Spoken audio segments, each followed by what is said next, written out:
Baik, karena waktu sudah menunjukkan pukul 19 lewat 15 WIB, maka acara langsung saja kita mulai. Namun buat teman-teman nih, para partisipan yang belum on cam, boleh banget nih untuk langsung mengaktifkan fitur kameranya terlebih dahulu, agar kegiatan webinar UI UX pada malam hari ini bisa berjalan lebih lancar dan lebih interaktif juga nih teman-teman. Kita tunggu ya, mungkin teman-teman ada yang pengen nyisir-nyisir dulu, atau yang cewek-cewek mau pakai kerudung dulu, boleh banget nih teman-teman. Biar makin interaktif juga webinar pada malam hari ini.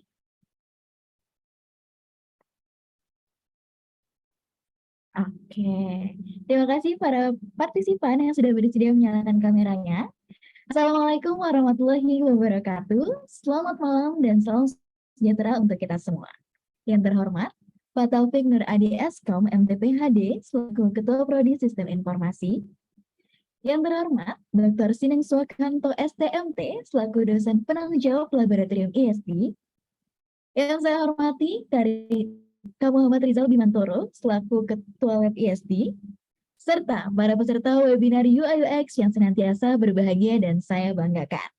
Selamat datang di kegiatan kuliah umum persiapan kompetisi bidang UI UX Sistem Informasi Telkom University tahun 2022. Perkenalkan, saya Agis Langit Amazing Lee yang akan memandu acara webinar pada malam hari ini. Alhamdulillah, puji syukur kita panjatkan kehadirat Tuhan Yang Maha Esa, karena berkat rahmat-Nya kita masih bisa berkumpul untuk bersama-sama mendengarkan dan juga menimba ilmu dari narasumber kita yang hari ini tentunya sangat luar biasa. Saya juga ingin mengucapkan terima kasih banyak kepada seluruh partisipan yang sudah sangat antusias, walaupun ini masih liburan vibes ya, tapi sudah menyempatkan hadir pada acara kuliah umum persiapan kompetisi bidang UI UX Sistem Informasi tahun 2022 ini. Agar kegiatan pada malam hari ini berjalan dengan lancar, marilah kita berdoa terlebih dahulu. Berdoa dimulai.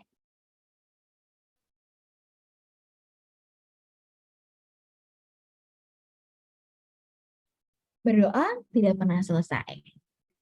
Selanjutnya, saya akan membacakan rundown kegiatan kita pada malam hari ini. Yang pertama, pembukaan. Kedua, menyanyikan lagu Indonesia Raya dan Mars Telkom University. Yang ketiga, sambutan. Keempat, pemaparan materi oleh narasumber, sekaligus sesi diskusi dan tanya jawab. Kelima, ada ice breaking. Keenam, foto bersama. Dan yang terakhir, penutup. Acara yang pertama adalah pembukaan. Mari kita buka acara kegiatan webinar UI UX ini dengan mengucapkan basmalah. Bismillahirrahmanirrahim. Acara selanjutnya yaitu adalah menyanyikan lagu Indonesia Raya. Kepada operator, dipersilakan.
Selanjutnya, kita akan menyanyikan lagu Mars Telkom University. Kepada operator, dipersilakan.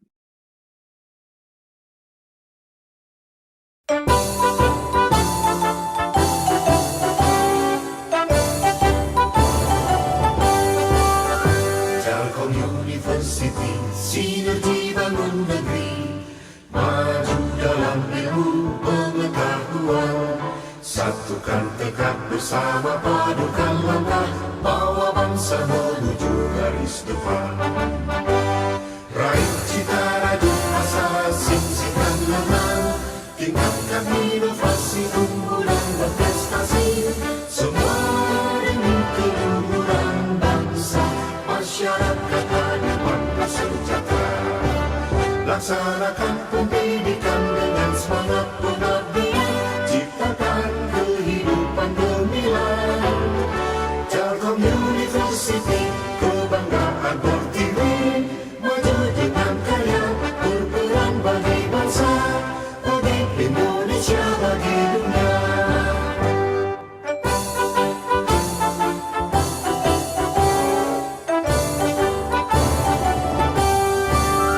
Telkom University, sinergi bangun negeri, maju dalam ilmu pengetahuan, satukan tekad bersama padukan langkah, bawa bangsa menuju garis depan. Raih cita rajut asa, sing-singkan lengan, tingkatkan inovasi, unggulan berprestasi, semua demi keluhuran bangsa, masyarakat adil makmur sejahtera. Laksanakan pendidikan dengan semangat pengabdian, ciptakan kehidupan gemilang. Telkom University, kebanggaan Pertiwi, maju dengan karya, berperan bagi bangsa, bagi Indonesia, bagi dunia.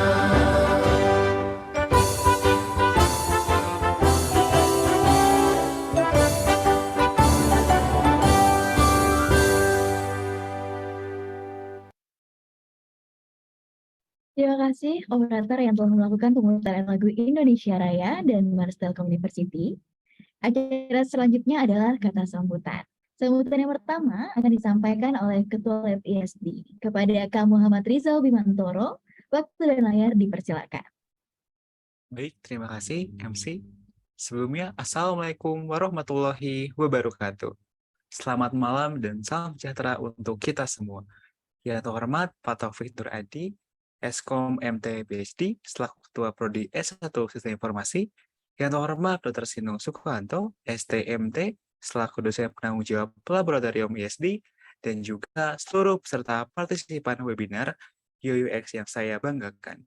Saya Bima, selaku Ketua Lab ISD, mengucapkan terima kasih pada seluruh partisipan yang telah menyempatkan waktunya untuk bisa mengikuti kuliah umum persiapan kompetisi bidang UX Sistem Informasi Telkom University pada malam hari ini. Saya juga ingin mengucapkan banyak terima kasih kepada seluruh panitia yang telah mempersiapkan kegiatan ini dengan sangat baik. Hingga akhirnya kita bisa melaksanakan kegiatan webinar ini pada malam hari ini. Kegiatan webinar ini merupakan hasil kolaborasi antara Fakultas Rekayasa Industri Telkom University dengan Lab Enterprise System Development. Acara ini memiliki misi untuk meningkatkan minat dan kesiapan peserta dalam mengikuti kompetisi bidang di UI UX. Terakhir dari saya, semoga kegiatan webinar ini dapat berjalan dengan lancar dan saya berharap dengan adanya kegiatan seperti ini dapat menambah ilmu dan juga wawasan kita khususnya tentang UX. Sekian yang dapat saya sampaikan, kurang lebihnya mohon maaf. Terima kasih. Wassalamualaikum warahmatullahi wabarakatuh. Terima kasih kepada Kak Bima yang sudah memberikan sambutan. Selanjutnya, kita akan mendengarkan kata sambutan dari dosen penanggung jawab Laboratorium ISD. Kepada Dr. Sinung Sukanto STMT, waktu dan layar dipersilakan. Baik, terima kasih. Suaranya terdengar ya? Terdengar, Kak. Assalamualaikum warahmatullahi wabarakatuh. Selamat malam.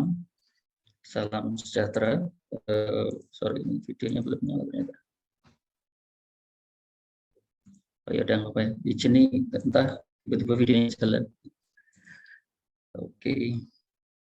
Ya, selamat malam ya. Salam sejahtera untuk kita semua. Jadi pada malam ini mungkin kita kedatangan tamu istimewa ya, pembicara luar biasa, yaitu Bapak atau mungkin kita bisa panggil Coach Boris Hasian. Selamat malam Pak Boris Hasian. Mungkin beliau memang agak senior, mungkin kita panggil Bapak aja ya. Pak Boris ya. Ya, Waalaikumsalam Mas. Pak, boleh panggil Mas juga boleh biar kerasa boleh. lebih dekat gitu ya, atau Bang boleh. Saya aslinya Bandung gitu, bisa silakan Kang juga boleh. Siap-siap. Terima kasih Bapak. Jadi Bapak ini atau beliau ini ya, kalau dilihat CV-nya memang agak lumayan panjang ya, artinya banyak sekali ya, jadi banyak sekali. Jadi kalau tidak salah beliau juga merupakan alumni Telkom University, meskipun mungkin dari prodi sebelah ya, dan mungkin waktu dulu mungkin namanya masih ITT atau STT Telkom ya. Dan mungkin yang paling istimewa beliau ini adalah peraih gelar Google Expert in Product Design pertama di Indonesia. Nah, mungkin kita bisa beri applause juga ya, applause buat beliau ini. Jadi beliau ini mungkin akan banyak membagikan ya kompetisi Google di bidang UI UX, mungkin ilmu-ilmu terkait UI UX. Jadi ilmu ini pasti akan sangat menarik sekali ya, pasti akan sangat menarik sekali Pak. Jadi mungkin teman-teman nanti para peserta bisa mengikuti baik dari awal sampai akhir ya. Mungkin bisa juga teman-teman sambil bawa popcorn atau kacang atau pisang goreng plus ngopi, kayaknya lebih khidmat sebenarnya yang gitu ya acara ini ya. Jadi mungkin ilmu yang dibagikan semoga bermanfaat, dan harapannya tentunya ya saya juga berharap banget dari peserta sini akan ada Pak Boris yang muda ya, lebih muda lagi yang akan menjadi penerusnya Pak Boris yang mungkin bisa sehebat Pak Boris ya. Jadi terima kasih sekali lagi Pak Boris sudah bersedia hadir ke sini untuk berbagi kepada kita, adik-adik kita semua. Dan mungkin sekali lagi saya ucapkan terima kasih ya buat para panitia. Ini izin saya ada kendala teknis video saya yang berjuang dengan baik di bawah komando Pak Faisal dan Mbak Caca ya. Terima kasih juga buat Prodi Sistem Informasi telah memberikan dukungan, termasuk Pak Taufik sudah bersedia hadir sebagai Kaprodi memberikan dukungannya. Oke, baik, demikian dua patah kata yang dapat saya sampaikan. Kurang lebihnya mohon maaf. Terima kasih. Wassalamualaikum warahmatullahi wabarakatuh. Waalaikumsalam warahmatullahi wabarakatuh. Terima kasih kepada Pak Sinung yang telah memberikan sambutan. Sambutan selanjutnya akan disampaikan oleh Ketua Prodi Sistem Informasi. Kepada Pak Taufik Nur Adi Eskom MTPHD, waktu dan layar dipersilakan. Ya, Assalamualaikum warahmatullahi wabarakatuh. Selamat malam semua, salam sejahtera buat kita semua. Sebelumnya suara saya sudah terdengar jelas ya? Sudah terdengar jelas, Pak. Baik. Ya, pertama-tama saya mengucapkan banyak terima kasih nih. Yang pertama yang jelas ke Pak Sinung nih ya sebagai pembina, lalu juga teman-teman panitia nih yang sudah mewujudkan acara webinar ini. UI UX ini bukan cuma hype ya, ini penting sekali karena ke depan sampai kapanpun ketika kita masih berurusan dengan dunia digital dan masih akan terus ya, rasanya UI UX ini udah tidak bisa lagi dianggap hal yang sepele ya. Lalu saya juga terima kasih nih buat, saya mungkin panggilnya Kang Boris ya, biar kita tetap muda gitu ya. Kalau saya menolak tua ya istilahnya seperti itu. Terima kasih juga Kang Boris. Barusan saya sempat iseng-iseng ngelihat LinkedIn-nya, profilnya, CV-nya, macam-macamnya luar biasa ya. Saya sendiri jadi gemeteran yang lihatnya ya. Pengalamannya pasti banyak dan saya harap teman-teman bisa menyelenggarakan acara-acara yang serupa ya di bidang kita ya. SI apapun itu termasuk UI UX ini. Terima kasih juga buat Pak Faisal nih ya. Ini penting banget. Rasanya kalau kita bisa mengundang teman-teman praktisi seperti Kang Boris ini, rasanya kita bakal dapat sense-nya langsung nih dan bisa diceritakan experience-nya langsung dari ya pengalaman yang nyata, bukan hanya sekedar bagaimana kita membuat sesuatu secara teoretikal. Biasanya kita bisa dapat sama-sama ngerasain bagaimana sih UI UX ini di dunia nyata dan bagaimana UI UX ini juga mengubah banyak hal ya. Seperti teman-teman tahu, ketika kita berhubungan dengan dunia digital, UI UX ini jadi bukan salah satu pintu, bahkan pintu pertama nih orang untuk menentukan bahwa oke, saya bakal pakai aplikasi ini, saya merasa bahwa dimudahkan dan sebagainya ya, dari tampilan, dari experience yang memang dirancang sedemikian rupa supaya customer itu selalu loyal ya, loyal dan royal bahkan ya. Dan kalau saya banyak baca tentang UI UX ya, terutama saya sendiri mengajar perencanaan interaksi, kalau teman-teman banyak baca tentang UI sendiri, ada banyak hal yang sifatnya filosofis dan psikologikal kalau saya lihat ya, dari warna, bentuk, dan lain-lain, itu biasanya tidak kita sadari bahwa itu akan mempengaruhi bagaimana kita menggait customer kita untuk bisa menjadi sebuah, kalau dalam dunia bisnis, revenue ya buat kita sendiri, seperti itu. Ya, selebihnya sekali lagi saya ucapkan ke semua teman-teman yang sudah terlibat dalam mengadakan acara ini. Semoga acara ini berjalan lancar dan apa yang diberikan oleh Kang Boris itu akan sangat berguna nih ya, sangat berguna untuk mempersiapkan teman-teman dalam menghadapi kompetisi seperti itu. Selebihnya saya mohon maaf jika ada kekurangan. Terima kasih, mungkin itu dari saya. Terima kasih. Assalamualaikum warahmatullahi wabarakatuh. Assalamualaikum warahmatullahi wabarakatuh. Terima kasih kepada Pak Taufik yang telah memberikan sambutan. Selanjutnya kita akan langsung masuk nih ke acara inti yang udah pada ditunggu-tunggu nih sama teman-teman, yaitu pemaparan materi oleh narasumber. Tanpa berlama-lama lagi, langsung saja kita serahkan kepada moderator kece kita pada malam hari ini, yaitu Kaneta Aulia Kurnianingro. Kepada Kaneta, dipersilakan. Baik, terima kasih kepada Kak Agis selaku MC atas kesempatannya. Baik, para hadirin semuanya sekalian, izinkan saya memperkenalkan diri. Nama saya Neta Aulia Kurnianingrum. Saya di sini sebagai moderator yang insya Allah akan memandu acara webinar pada malam hari ini dari awal hingga akhir. Sebelumnya, izinkan saya membacakan CV dari pemateri kita pada malam hari ini.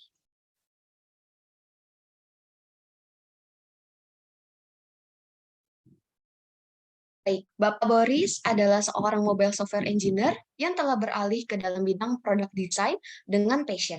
Beliau merupakan orang Indonesia yang pertama kali menjadi Google Expert dalam bidang product design dalam beberapa tahun lalu pada event Google Global Mentor dalam product design pada Silicon Valley, USA, di bawah naungan Google Launchpad Accelerator. Beliau juga memiliki beberapa experience seperti yang dapat kita lihat, yaitu sebagai Supervisor Head of Design dan Research pada Alami, kemudian sebagai Director of Design Ops pada Gojek Southeast Asia Singapura, dan juga Director of Design Singtel International Group Singapura, dan masih banyak lagi pengalaman beliau yang sangat luar biasa. Oke. Mungkin baik setelah melihat CV dari pemateri kita yang luar biasa pada hari ini, tanpa berlama-lama lagi, langsung saja kita masuki agenda berikutnya, yaitu pemaparan materi dengan tema persiapan kompetisi di bidang UI UX Sistem Informasi Telkom University oleh Bapak Boris Hasian. Sebelumnya, saya izin menginformasikan untuk para peserta yang aktif berpartisipasi, memberikan pertanyaan akan diberikan reward kepada 2 pertanyaan terbaik. Baiklah, tanpa berlama-lama lagi, kepada Bapak Boris Hasian, waktu dan layar dipersilahkan.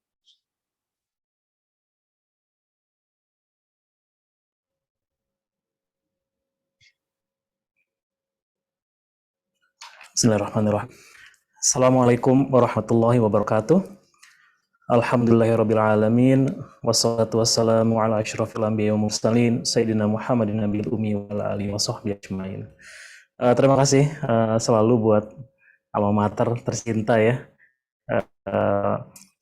Senang banget gitu kayaknya ngundang saya gitu ya, mudah-mudahan ilmunya berguna gitu ya. Semangat berbagai jurusan ngundang. Tapi sorry, sebelum saya lanjut, ini saya nggak bisa share screen ya? Oke, udah tadi nggak bisa soalnya. Oke, sambil share screen.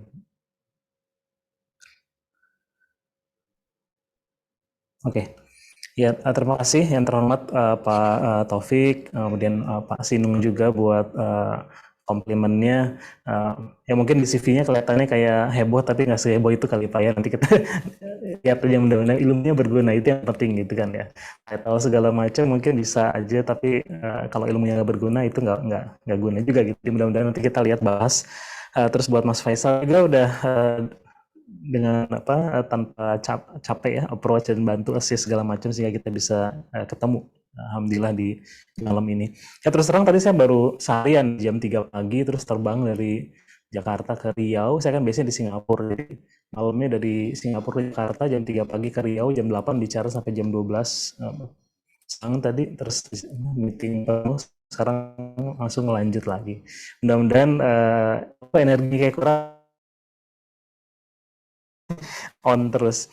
Oke, jadi kayak menarik ya nih bahas ya, disebut sama dari awal tadi Pak Sinung benar-benar ada Boris Boris lain, tapi harapan saya lebih dari saya gitu kan ya. Jadi kalau kita pengen lebih baik dan beruntung, kalau menurut Rasulullah tuh yang harus lebih baik dari kemarin. Sama dengan apa namanya, satu, eh,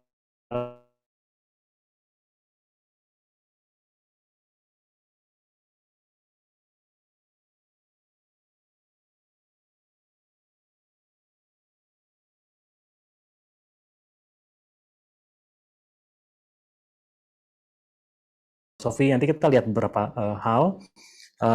Terus tentang tadi Mbak Neta ya, itu SVP itu bukan supervisor ya Mbak, itu senior vice president. Kalau supervisor itu di level entry level graduate. Saya senior vice president, jadi cuma satu level di bawah chief CEO.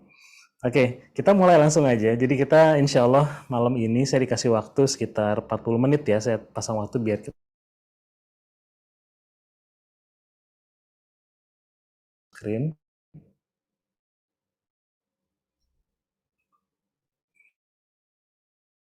Jadi saya akan share 7 prinsip ya ngedesain kali muncul design thinking dari IDEO gitu yang mulai memperkenalkan aspek manusia gitu kan di dalam product development atau bikin suatu produk.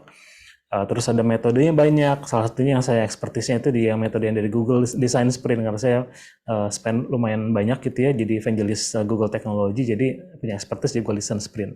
Tapi nanti saya akan kasih lihat intinya sebenarnya kalau ngedesain tuh ada proses yang gampang aja gitu, dan kita nggak seharusnya kayak terlalu overwhelming dengan teori, sehingga kita nanti kalau kita pas giliran ngedesain tuh jadi bingung gitu ya, ini harusnya ngapain gitu kan ya, karena teori banyak banget gitu ya, design thinking lah, ada yang design thinking metodenya siapa gitu kan, ada terus macam-macam gitu. Tapi nanti saya kasih lihat beberapa hal.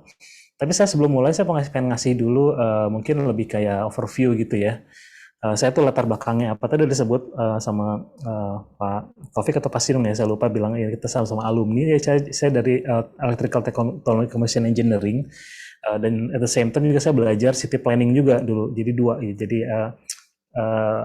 rivalnya, tapi saya juga jadi ada dua kaki gitu ya di yang lain gitu ya, di tempat yang lain.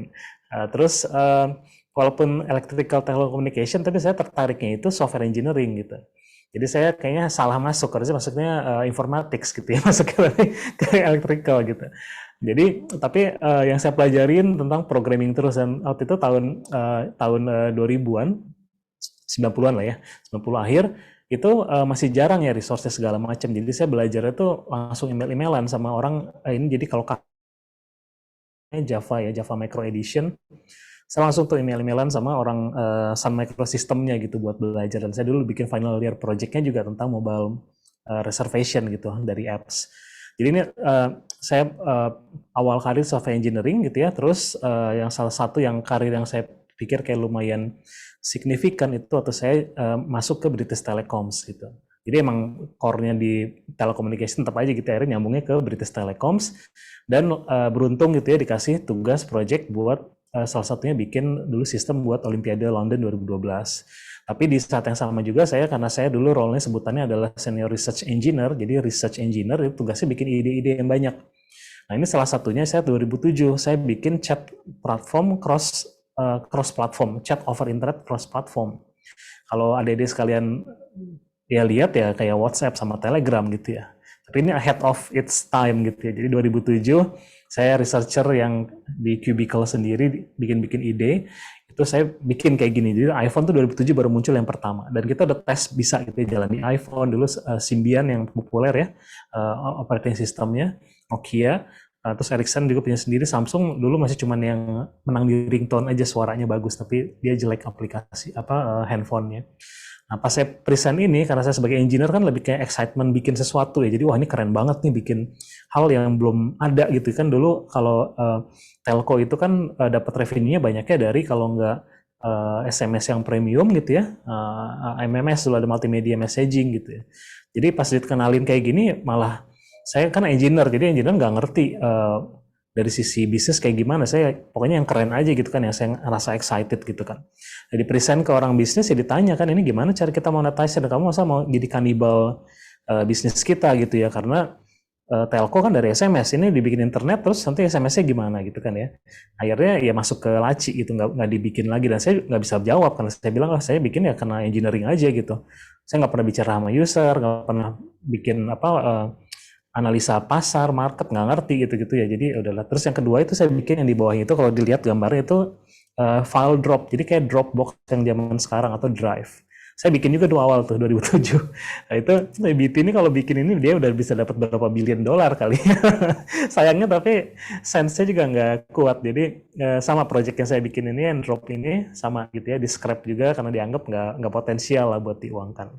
Tapi saya jadi belajar gitu ya. Jadi kira-kira apa sih gitu ya yang bikin produk tuh bisa sukses gitu kan ya. Jadi terus saya masuk ke desain. Jadi dari situ saya belajar sendiri desain, kemudian beruntung dapat internship di Digitelecoms di Norway, Telenor ya, Telenor Telco, yang di Malaysia namanya Digi. Nah saya dapat tuh kebetulan tahun itu awal banget 2008-2009 di Asia terutama itu bidang desain atau user experience belum dikenal gitu ya, dan di Eropa udah lumayan gitu, udah lebih maju. Jadi dia kirim direkturnya dari Telenor Norway, dikirim buat bikin tim di Asia gitu, pusatnya di Malaysia. Saya interview lah ke sana, tapi saya kan engineer, jadi saya kayak ditanya, kamu kalau bikin produk gimana prosesnya? Saya bilang nggak usah, kita bikin dulu, baru kita tanya ke user gimana produk kita gitu. Udah langsung dicoret lah, ini kamu gak cocok nih jadi desainer, salah prosesnya. Saya langsung kok salah ya, kan bukannya kita bikin dulu ntar ya user pakai gitu kan, kita ternyata nggak kayak gitu kan. Jadi diajarin sama dia, terus pertanyaannya lebih kayak dari awal dan sampai sekarang juga ya. Orang selalu bilang desain itu tentang making things pretty, tapi tadi Pak Taufik bilang ada banyak hal di luar itu gitu ya, beyond gitu, bukan di luar, beyond making things pretty gitu. Apa aja? Ini contohnya nih, kalau misalnya ada yang pernah pakai Grab di awal tahun 2000 berapa ya? 2015 atau 16 lah. Saat layanannya masih transport aja. Jadi saya tuh join di sana itu waktu masih layanannya masih transport. Ini layarnya kayak gini. Dan salah satu yang jadi kendala tahun itu 2015-16 itu ada pemain yang kuat banget ya, Uber kalau di Asia, kemudian di Indonesia ya Gojek kayak gitu. Nah itu tantangannya adalah gimana nih supaya orang nggak pindah-pindah gitu kan. Jadi udah buka, kita lihat orang buka terus dia di screen ini diem aja gitu. Terus tiba-tiba di close. Tapi ya hipotesis kita ya dia pasti nemuin hal lain yang menarik, kalau nggak di Uber ya di Gojek gitu kan ya. Akhirnya saya dulu jadi head design di tim namanya Growth and Innovation, itu dikasih tugas. Gimana nih caranya buat kita ngakalin? Apply lah prinsip desain. Nah ini kalau yang adik sekarang lihat bakal bisa mirip-mirip lah ya, tapi ini udah lama karena 2017, jadi udah banyak berubah. Tapi konsepnya tetap. Jadi kalau kita bicara desain itu di at its core itu adalah ngebantu orang mencapai tujuannya gitu dengan baik, dengan gampang gitu ya. Jadi desain itu bukan cuma kayak kita art gitu ya. Art tuh kan kadang-kadang malah buat kepuasan kita sendiri gitu ya. Art kayak saya tadi engineering tuh saya kayak engineer artis gitu ya. Bikin sesuatu yang buat diri saya sendiri, buat saya mengagumi, wah bisa cat tapi orang nggak ada yang pakai gitu kan. Ini kita bikin dari sini itu kita bikin eksperimen. Dan emang kelihatannya kayak lebih simpel dan secara visual lebih bagus, tapi ada pertimbangan ilmunya. Jadi ini ada ilmu yang advance mungkin di UX, sebutannya behavioral psychology gitu ya. Jadi tentang choices. Jadi kalau kita bicara user experience itu kan membantu user mencapai goals-nya, tapi dia kan dalam perjalanannya itu penuh pertanyaan dan penuh decision. Tadi yang dibilang sama Pak Taufik, kalau saya mau pakai ini apa enggak, itu UX-nya salah satunya. Tapi setiap stage-nya itu adalah decision making process. Jadi gimana kita setiap stage-nya itu ngebantu dia buat making decision. Nah, pas yang ngalaman ini kita identify bahwa orang itu ya membandingkan yang lain gitu, dan dia selalu bertanya apa sih value yang terbesar, atau saya bisa dapat sebisa mungkin nih value-nya itu bisa lebih murah, lebih cepat segala macam. Nah, itu aspek-aspek yang kita harus pelajari juga dalam orang membuat keputusan untuk mencapai goals-nya. Apa sih faktor yang penting, beda-beda ya, kalau pilih makanan beda, kalau milih transportasi beda gitu kan. Akhirnya sampai kesimpulan kita bikin harus pembanding, karena kita tadi ada ilmu yang behavioral psychologist-nya. Jadi jadi ada ilmunya namanya, kalau ini namanya pakai decoy gitu. Jadi kita ngenalin layanan yang emang kita pengen drive orang ke sana, itu Just Grab namanya. Terus kita kenalin yang mirip-mirip sama dia gitu, ini ya, GrabCar lebih mahal, kemudian ini yang kompetitor gitu, dan lebih mahal lagi. Jadi hipotesisnya adalah kalau kita bisa bikin kayak gini, akhirnya yang dipilih adalah yang Just Grab ini. Nah, itu yang sesuai dengan tujuan kita, karena kita pengen ngedrive orang untuk pakai si Just Grab-nya. Dan kejadian gitu ya, jadi bisa dilihat sekarang bentuknya masih kayak gini, ada pembandingnya, kemudian Just Grab itu jadi salah satu layanan yang paling banyak digunakan. Jadi kita lihat desain itu, dan ini kerjaan desain gitu. Jadi desain itu bukan cuman kayak material desain, ada komponennya apa, buttonnya warna apa, itu yang udah terakhir aja gitu. Kalaupun misalnya itu nggak ada pun sebenarnya nggak masalah gitu. Jadi nanti kita lihat ya itunya pengaruhnya. Tapi yang utamanya adalah decision making prosesnya yang ngebantu user buat memutuskan, oke saya mau pesan ini, sekarang gimana caranya. Nah, itu yang kayak gitu-gitu.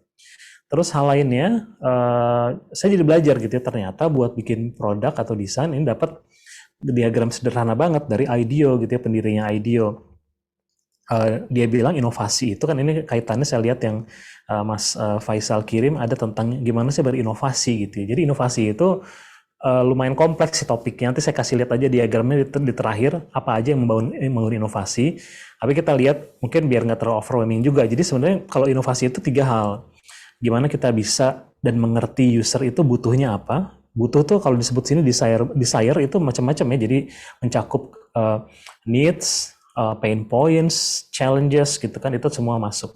Kemudian business viability-nya. Jadi perusahaan itu nggak bisa cuman bilang ini buat user aja, tapi dia nggak punya strategi gimana biar dia bisa menghasilkan uang misalnya, atau buat meng-engage user. Kadang-kadang kalau kita lihat banyak perusahaan yang terutama yang tech companies yang sekarang udah jadi besar ya, kayak misalnya Uber gitu ya, atau PayPal dulu termasuk yang Gojek atau Grab, awalnya itu nggak ngejar uang gitu ya, ngejarnya adalah engagement. Jadi bisnis itu nggak selalu uang, jadi engagement atau jumlah active users. Kemudian technical, nah ini baru nih para kita semua yang engineers nih, gimana ngebangunnya gitu. Soalnya cenderung kalau ngebangun tuh bisa bilang, paling nggak pengalaman saya gitu ya, udah jadi software engineer juga, itu cenderung lebih mudah gitu dibanding membuat sesuatu yang emang bakal dipakai orang gitu aja. Soalnya kalau bikin ya bikin aja gitu, tapi masalah itu mau dipakai atau enggak kan nggak bisa gitu ya. Cuman dalam prakteknya 3 hal ini nggak equal gitu ya. Jadi kita nggak bisa bilang ini harus semuanya porsinya misalnya 33%, 33,3%, enggak gitu ya. Dalam prakteknya kebanyakan perusahaan yang kita pakai produknya sehari-hari itu selalu people itu jadi centernya, makanya sebutnya user centricity gitu kan ya.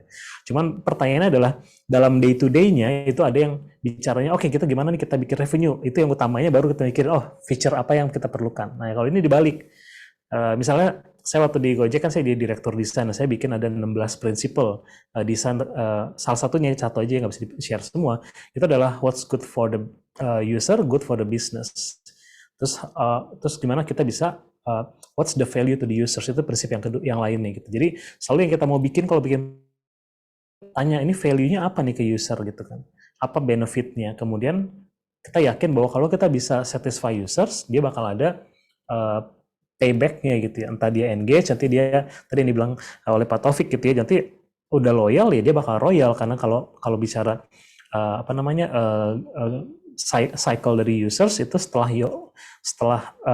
royal itu atau revenue itu setelah loyalty, jadi harus loyal dulu baru dia bakal spend. Jadi 3 hal ini. Prakteknya gimana nanti kita lihat ya. Ini contoh lain dibikin di grup Singtel. Jadi saya pernah juga jadi direktur desain di Singtel Group yang salah satunya membawahi Telkomsel juga. Jadi kalau adik-adik sekalian lihat, pernah nih mungkin ada yang menggunakan satu layanan dari Telkomsel, layanan walletnya, itu saya ikut juga ya dalam redesign-nya. Ini contoh yang di Singtel Singapura, itu namanya Dash, itu e-wallet sama buat pembayaran sehari-hari juga, itu saya redesign juga. Kelihatannya kayak cuma redesign mirip-mirip sama yang lain gitu ya, ada layanannya gitu ya, lebih simpel segala macam, cuman proses di belakangnya itu lumayan rumit gitu ya. Jadi identify usernya siapa, research gimana, layanan apa yang paling penting, gimana kita bisa bikin dia cepat, prinsipnya seperti apa. Jadi ini lumayan kompleks. Jadi bukan cuma masalah redesign-nya. Impact-nya apa dari redesign itu? Jadi dengan kita nge-redesign ya dari sini ke sini, itu bukan cuma satisfaction secara tampilannya bagus, menarik, enggak. Tapi kita jadi meningkat ya, pembayaran ke merchant-nya meningkat, terus active users-nya meningkat juga karena orang ngerasain value-nya dan dia cerita dan orang ngeliat juga akhirnya download.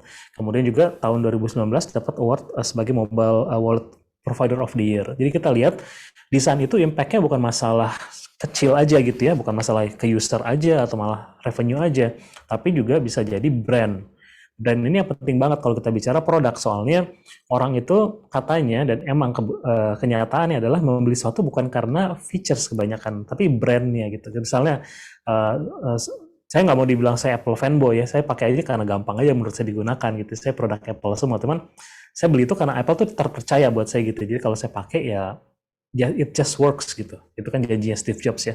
It just works dia bilang. Pokoknya kalau pakai langsung jalan. Kalau Android agak rumit sedikit, tapi kalau orang yang tech savvy senang gitu kan ya ngulik-ngulik Android segala macam. Nah, beda pasarnya, tapi basically desain itu jadi impact-nya tuh bisa luas banget sampai ke brand, akhirnya bisa bikin tadi bukan cuman loyal tapi juga royal. Ini yang lain, contoh yang lain, saya kasih contoh dulu biar terinspirasi gitu ya. Kalau proses kayaknya atau teori kayaknya udah banyak gitu ya. Ini salah satu apps dari Rakuten, Rakuten Viki. Jadi Rakuten itu konglomerat di Jepang yang punya segala macam layanan lah, basically dari mulai hotel, travel, e-commerce itu besar gitu ya, dia di Jepangnya dan pasarnya di Amerika dan Europe. Itu saya waktu itu nanganin video on demand, jadi ini mirip-mirip sama Netflix, cuman dia duluan gitu ya buat fokus tapi di culture, Asian culture. Jadi dia benar-benar fokusnya buat dia kan di Eropa, di Amerika, di Middle East itu banyak orang Asia yang lahir di sana, terus misinya adalah supaya mereka itu nggak terdisconnect secara culture dengan Asia, jadi lewat film gitu ya. Dan film Korea biasanya lebih bagus ya dalam mengedepankan culture. Jadi dia tuh film Korea tuh masih kuat banget, kayak misalnya harus hormat ke bahasa ke orang tua tuh harus beda, kayak ke teman gitu kan, terus ada kayak prinsip yang dipegangnya gitu segala macam.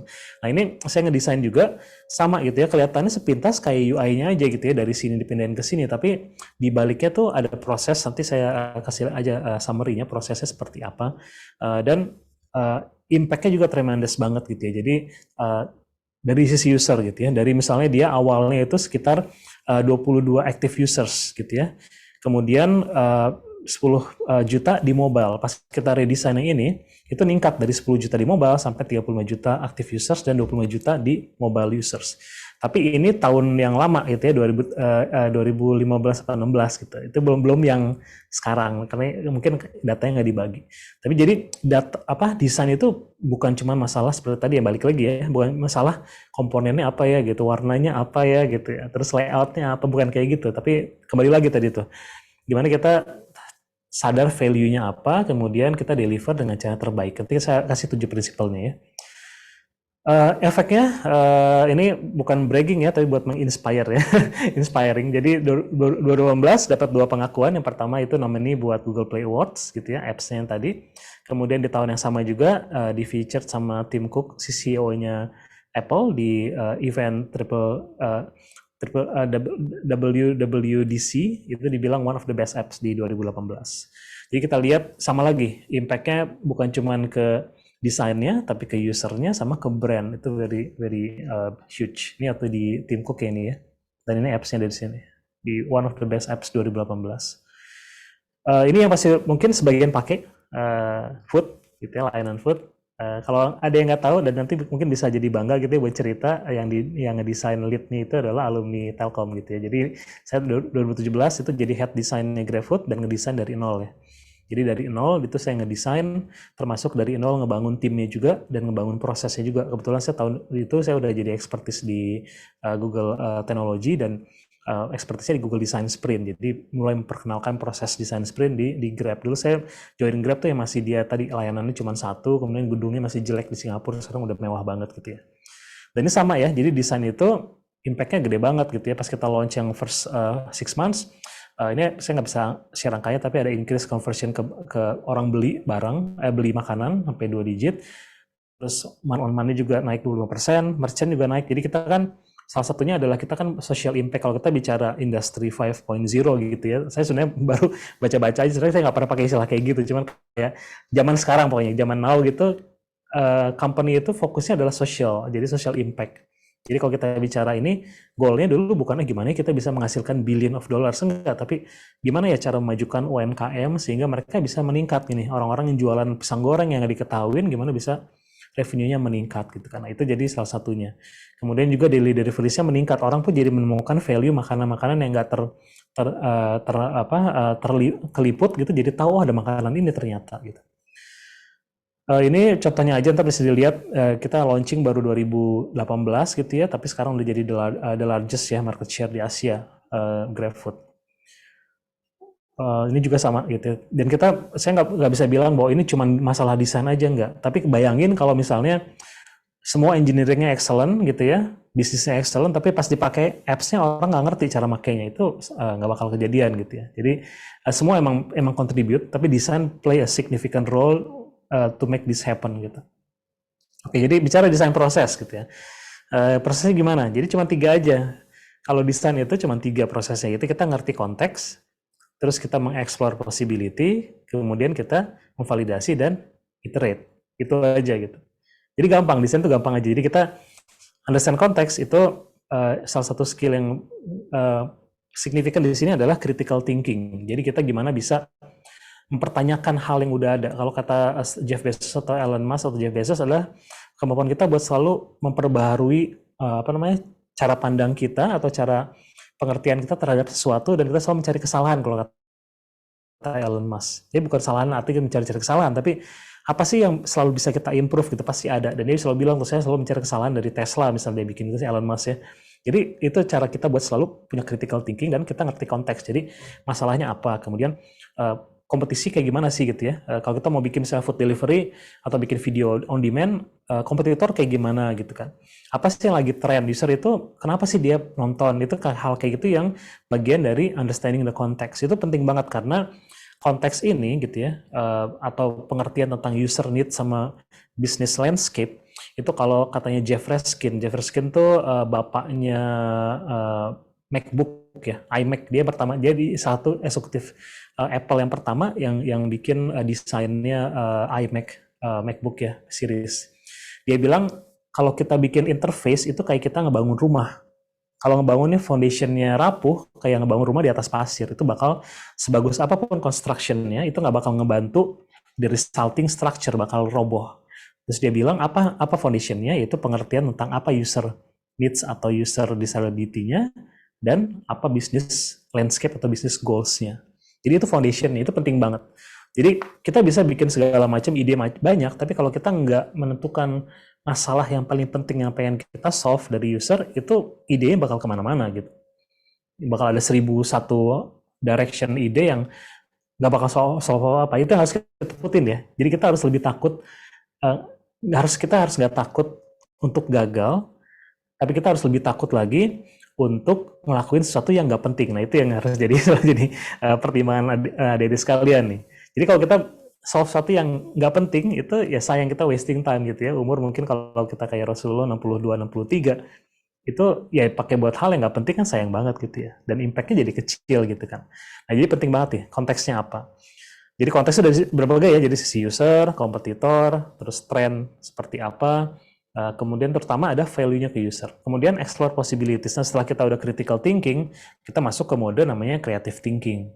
Kita harus selalu agak ngubah mindset ya, karena kita dari kecil ya, mungkin tapi saya nggak tahu ya, generasi mungkin beda.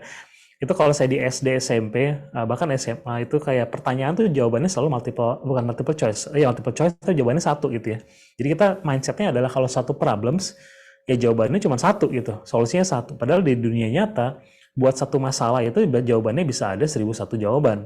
Dan itu kita nggak bisa bilang ini bagus dari yang lain kalau kita nggak menentukan dulu apa yang kita pengen explore ide-idenya gitu. Jadi kayak misalnya waktu saya bikin, nanti saya kasih lihat berapa banyak kayak ide yang kita explore buat yang seafood delivery itu misalnya. Terus abis itu setelah kita punya ide yang banyak, masuk ke keahlian kita buat merangkumnya jadi beberapa konsep yang promising, yang menjanjikan, karena kita nggak tahu masa depan nih. Jadi kita nggak bisa bilang se-expertnya saya gitu, itu selalu hypothesis. Jadi selalu menurut saya, feeling saya sama, kalau feeling kan saya udah tahun pasti udah lebih kuat lah ya gitu ya.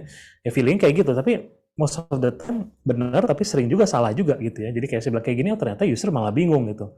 Jadi kayak gitu-gitu pentingnya tahap yang terakhir, yaitu kita validasi dan iterasi. Karena kalau bikin produk, kalau bahasa Sunda mah wayahna gitu ya, nggak bakal pernah berhenti selesai. Jadi kalau adik-adik sekalian udah pengen masuk ke bikin produk, ya siap-siap aja gitu ya. Itu never ending proses gitu. Jadi jangan anggap bikin satu gitu ya, terus langsung bakal wah sukses gitu, dapat revenue besar segala macam, itu nggak bakal kejadian. Kita lihat aja one of the best company in the world gitu kayak Apple gitu, launchingnya sekarang udah sampai iPhone 14 gitu kan ya.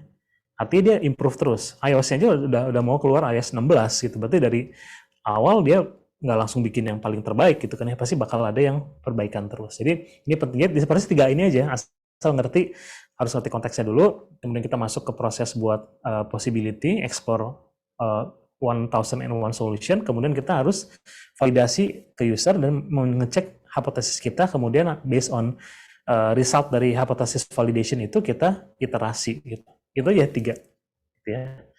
Itu aja selesai ya. Gampang nggak? Kuliah itu aja ya, cukup ya atau enggak? Kita lanjut ya. Kita lanjut ya, kalau udah ngerti 3 ini, kita sekarang bicara best practice nih gitu. Dari saya belajar apa, ada prinsipnya, ada 7 ya. Jadi yang pertama adalah kita mulai dengan empathy dulu. Jadi empathy and benefit for others dulu. Start with the users. Kalau pakai bahasanya Amazon itu customer obsession, gitu. Disebut obsess over customers. Ini bedanya apa gitu ya? Ada beberapa company, kalau enggak misalnya kebanyakan corporate, ya, saya nggak nyebut perusahaan yang besar-besar gitu ya, kayak telco gitu ya.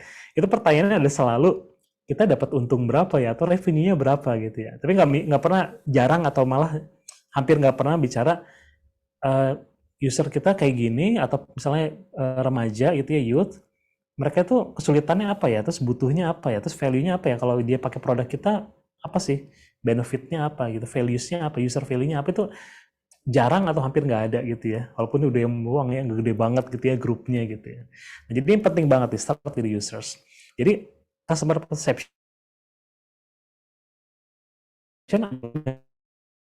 ya, Telenor yang Malaysia itu, di telco Telenor itu kita bikin produk desain, kemudian habisin lumayan banyak gitu ya, berapa juta dolar gitu. Kita tes ke user lagi gitu kan, kenapa nggak ada yang pakai gitu. Terus user bilang, kita rekam gitu ya. Terus user bilang kayak gini-gini, yang akhirnya bilang pokoknya produknya itu susah digunakan gitu ya. Terus yang para pimpinan ini bilang itu usernya user yang bodoh, dia bilang itu bukan target user kita gitu. Tapi akhirnya produknya jadi gagal gitu ya. Udah spend jutaan dolar, bukan cuma developernya, marketingnya segala macam, gagal gitu ya. Karena kita nggak mau mengakui bahwa customer perception ya reality gitu. Kalau dia bilang jelek ya jelek gitu, bagus ya bagus. Nah gitu. Nah, ini contohnya. Jadi cara kita gimana buat kita selalu ngecek perception dan start with the users. Ini contohnya waktu saya bikin yang tadi yang buat Dash yang Singapura ya, e-wallet. Itu saya sampai mengamati gitu di supermarketnya sendiri, gimana orang melakukan payment pembayaran, bahkan sampai lokasi buat scan QR-nya di mana, terus apa yang diomongin sama staffnya, orang ngomongnya apa, mintanya apa, sampai diamatin. Terus ini udah countless time pokoknya ya, udah banyak banget terbang kemana-mana ya. Terus misalnya contohnya waktu di grup yang Singtel, jadi kan di bawahnya tuh ada banyak ya, ada Airtel India, ada yang di Filipina, ada yang di Thailand, EAS gitu, di India atau udah di Australia, di Indonesia gitu kan. Ini sesi ini pokoknya udah nggak dihitung lah, saya udah travel tuh kayak di rumah tuh saya mungkin cuma spend seminggu dalam sebulan gitu ya, atau kurang gitu ya. Jadi ini terus termasuk waktu saya bikin yang buat food, ini kita sampai sengaja gitu ya, diem di warung gitu buat ngamatin gimana sih interaksi antara pemilik warung sama supir ride hailingnya, terus pas dia mesen seperti apa, orderan masuk kayak gimana, kita amatin terus. Ini karena penting banget buat kita start with the users dulu. Jadi benar-benar mengamati langsung ya. Jadi kita nggak bisa cuman duduk di ruangan terus bilang kayaknya user butuh ini segala macam, itu nggak bisa kayak gitu. Kita harus benar-benar turun ke lapangan, ngelihat interaksi seperti apa, nah baru kerasa tuh ternyata susah gitu digunakan, ternyata kayak gini mengganggu gitu ya.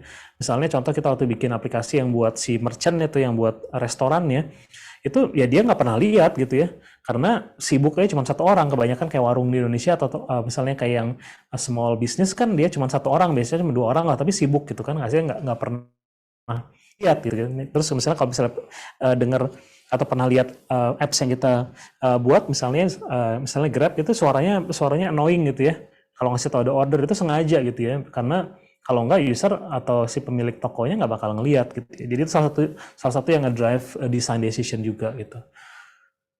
Jadi pertanyaannya adalah selalu what's the value to the users, dan kita selalu kalau kebetulan ya yang muslimin juga harusnya merasa beruntung banget karena itu udah diajarin sama Rasulullah gitu, yang dibilang the best amongst you are the one who benefit others the most. Jadi kita harus mikir, oh ternyata dari dulu udah diajarin nih gimana caranya, tipsnya nih bikin produk yang sukses gitu ya, adalah jadi yang terbaik itu adalah yang paling banyak manfaatnya buat orang lain. Jadi itu dasarnya.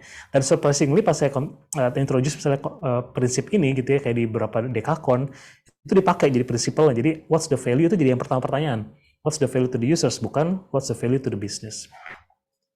Ini ada, jadi kita bisa pakai leverage model yang udah ada. Nanti silakan dicari ya, ini dari Bain and Company, dia bikin ada 30 values of elements. Nanti pertanyaannya kalau ntar ada di sekalian yang bikin layanan, selalu tanya, kira-kira layanan kita ini mau fokus di mana? Bukan mau deliver apa, tapi fokusnya di mana gitu ya. Oh, kita mau misalnya lebih ke nostalgic, kemudian tentang kasih fun entertainment gitu ya. Terus kita lebih self-transcendence. Self-transcendence itu kayak social impact. Jadi orang tuh udah bukan cuma buat saya, tapi kayak gimana saya bisa kontribusi ke masyarakat. Jadi fokus, biasanya 3 atau 5 biasanya gitu. Kita fokus di mana? Soalnya kita nggak bisa pengen ngelakuin segala hal. Kita almost impossible buat segala hal. Saya udah bicara 30 menit, saya minta 5 menit lagi ya. Oke, jadi ini ntar silakan dipakai, dicari ya. Jadi value-nya dulu. Kemudian yang kedua adalah selalu dream big. Jadi kalau kita bikin sesuatu, itu jangan takut buat langsung aim yang buat paling bagusnya. Jadi kita ngebayangin adalah gimana cara kita bisa memberi experience yang paling baik buat users. Nanti kalau masalah implementasinya kayak gimana ya ntar menyesuaikan gitu. Kayak misalnya waktu saya ngedesain yang buat yang buat food delivery, itu kita udah dari 2017 udah bikin yang versi yang udah jauhnya, yang kira-kira dalam berapa belas bulan ke depan gitu, yang kita anggap paling bagus. Dalam implementasinya kita harus realistis gitu ya, kadang-kadang engineering nggak banyak gitu kan, akhirnya kita harus cut scope gitu ya, tapi kita tetap bilang bahwa ini idealnya, jadi kita bakal ke arah sana, tapi kita tahu arah mana yang mau kita tuju. Nah ini ngebantu kita, soalnya kalau kita misalnya M100 biasanya mungkin dapat 50 atau 40, tapi kalau kita M-nya 50 ya ntar bakal lebih kecil lagi ya, 20, 10, jadi lebih kecil lagi, jadi selalu buat yang terbaik, M for the moonshot. Dalam konteks inovasi, kita harusnya belajar juga dari Jeff Bezos gitu, dia bilang kalau kita if you cannot afford to be misunderstood, don't do anything new or innovative. Jadi kalau kita bikin inovatif, dalam bahasanya aja udah inovatif, artinya sesuatu yang lain dari biasanya, dan bukan cuma hanya lain, tapi juga lebih baik dari yang biasanya. Dan orang biasanya kalau nemu yang sesuatu yang baru itu bakal uncomfortable, dan bisa jadi yang bagus malah dibilangnya ini jelek, mendingan yang lama, walaupun yang lamanya itu experience-nya jelek gitu. Jadi kita harus punya kesabaran gitu ya untuk memperkenalkan sesuatu yang baru, dan kita boleh dengar sama user, tapi kita jangan literally ditelan semuanya gitu. Jadi user feedback itu adalah insight. Ya, kita harus punya conviction juga. Jadi kayak saya yakin gitu ini bisa gitu dengan sense-nya kayak gini, dan kita ngeliat data-data, ngeliat tren, walaupun user sekarang bilang kayak nggak comfortable, tapi itu bisa jadi bakal bagus. Contohnya apa? Waktu saya bikin ini gitu ya. Jadi waktu saya bikin yang tadi yang saya bilang dapat award dari Apple sama dari Google, itu kita bikinnya agak beda. Jadi kalau kita lihat material design, salah satunya pattern-nya adalah tabbing, ada tabs. Dan kalau kita lihat, misalnya sekarang aja Netflix itu masih pakai tabs gitu ya. Tapi saya mikir, kalau kita, kebetulan kalau yang si Rakuten Viki kontennya itu rich gitu ya. Jadi bukan cuma masalah episode aja, tapi ada berita tentang show-nya sendiri, ada berita si artisnya, ada diskusi segala macam. Sehingga kalau kita pakai tabbing itu selalu kalau misalnya if something is not visible, it doesn't exist, kata gitu kan, satu prinsipal di desain. Jadi kalau misalnya nyumput ya dia nggak bakal, it doesn't exist, pokoknya orang nggak tahu ada di situ gitu kan. Akhirnya kita bikin modelnya kayak majalah. Banyak yang nentang gitu ya, bukan cuma internal aja, tapi juga user bilang ini apa sih kayak gitu, mendingan bikin tabbing aja gitu kan. Cuman kita udah bilang kayak kita pengen bikin sesuatu yang baru, dan kita testing orang ternyata bisa gitu. Cuman dia langsung initial reaction-nya bilang ini gampangan yang tab, karena mereka udah biasa gitu. Orang kalau udah comfortable dengan sesuatu walaupun jelek bilangnya bagus juga gitu kan. Tapi pas kita testing usability testing, orang bisa gitu. Jadi kan kita tadi ya fokusnya itu mencapai goalsnya orang bisa gitu. Dan kita ada sense design sedikit, dan sedikit harus ada boldness buat mengambil resiko juga. Tapi kalau misalnya tergagal ya kita ya nothing tulus, itu dia belajar kan. Jadi kalau ternyata interaksi gini orang nggak bisa gitu, nggak gampang, kita balik ke yang sebelumnya. Terus yang ketiga, setelah dream big adalah thoughtful decision. Jadi kita harus ada punya data sama insting, tapi ini inform. Jadi bukan data driven, tapi data inform. Itu beda. Jadi misalnya kita lihat kayak tadi tuh, dari orang yang kita tes, ini saya waktu testing gitu, jadi kita remote ya, karena usernya di Amerika. Pas kita suruh tes yang tadi, yang model literasi yang kayak majalah, ya semua bilangnya sama. Kenapa sih nggak dibikin kayak format yang itu apa Android aja atau yang Apple pakai tabbing aja?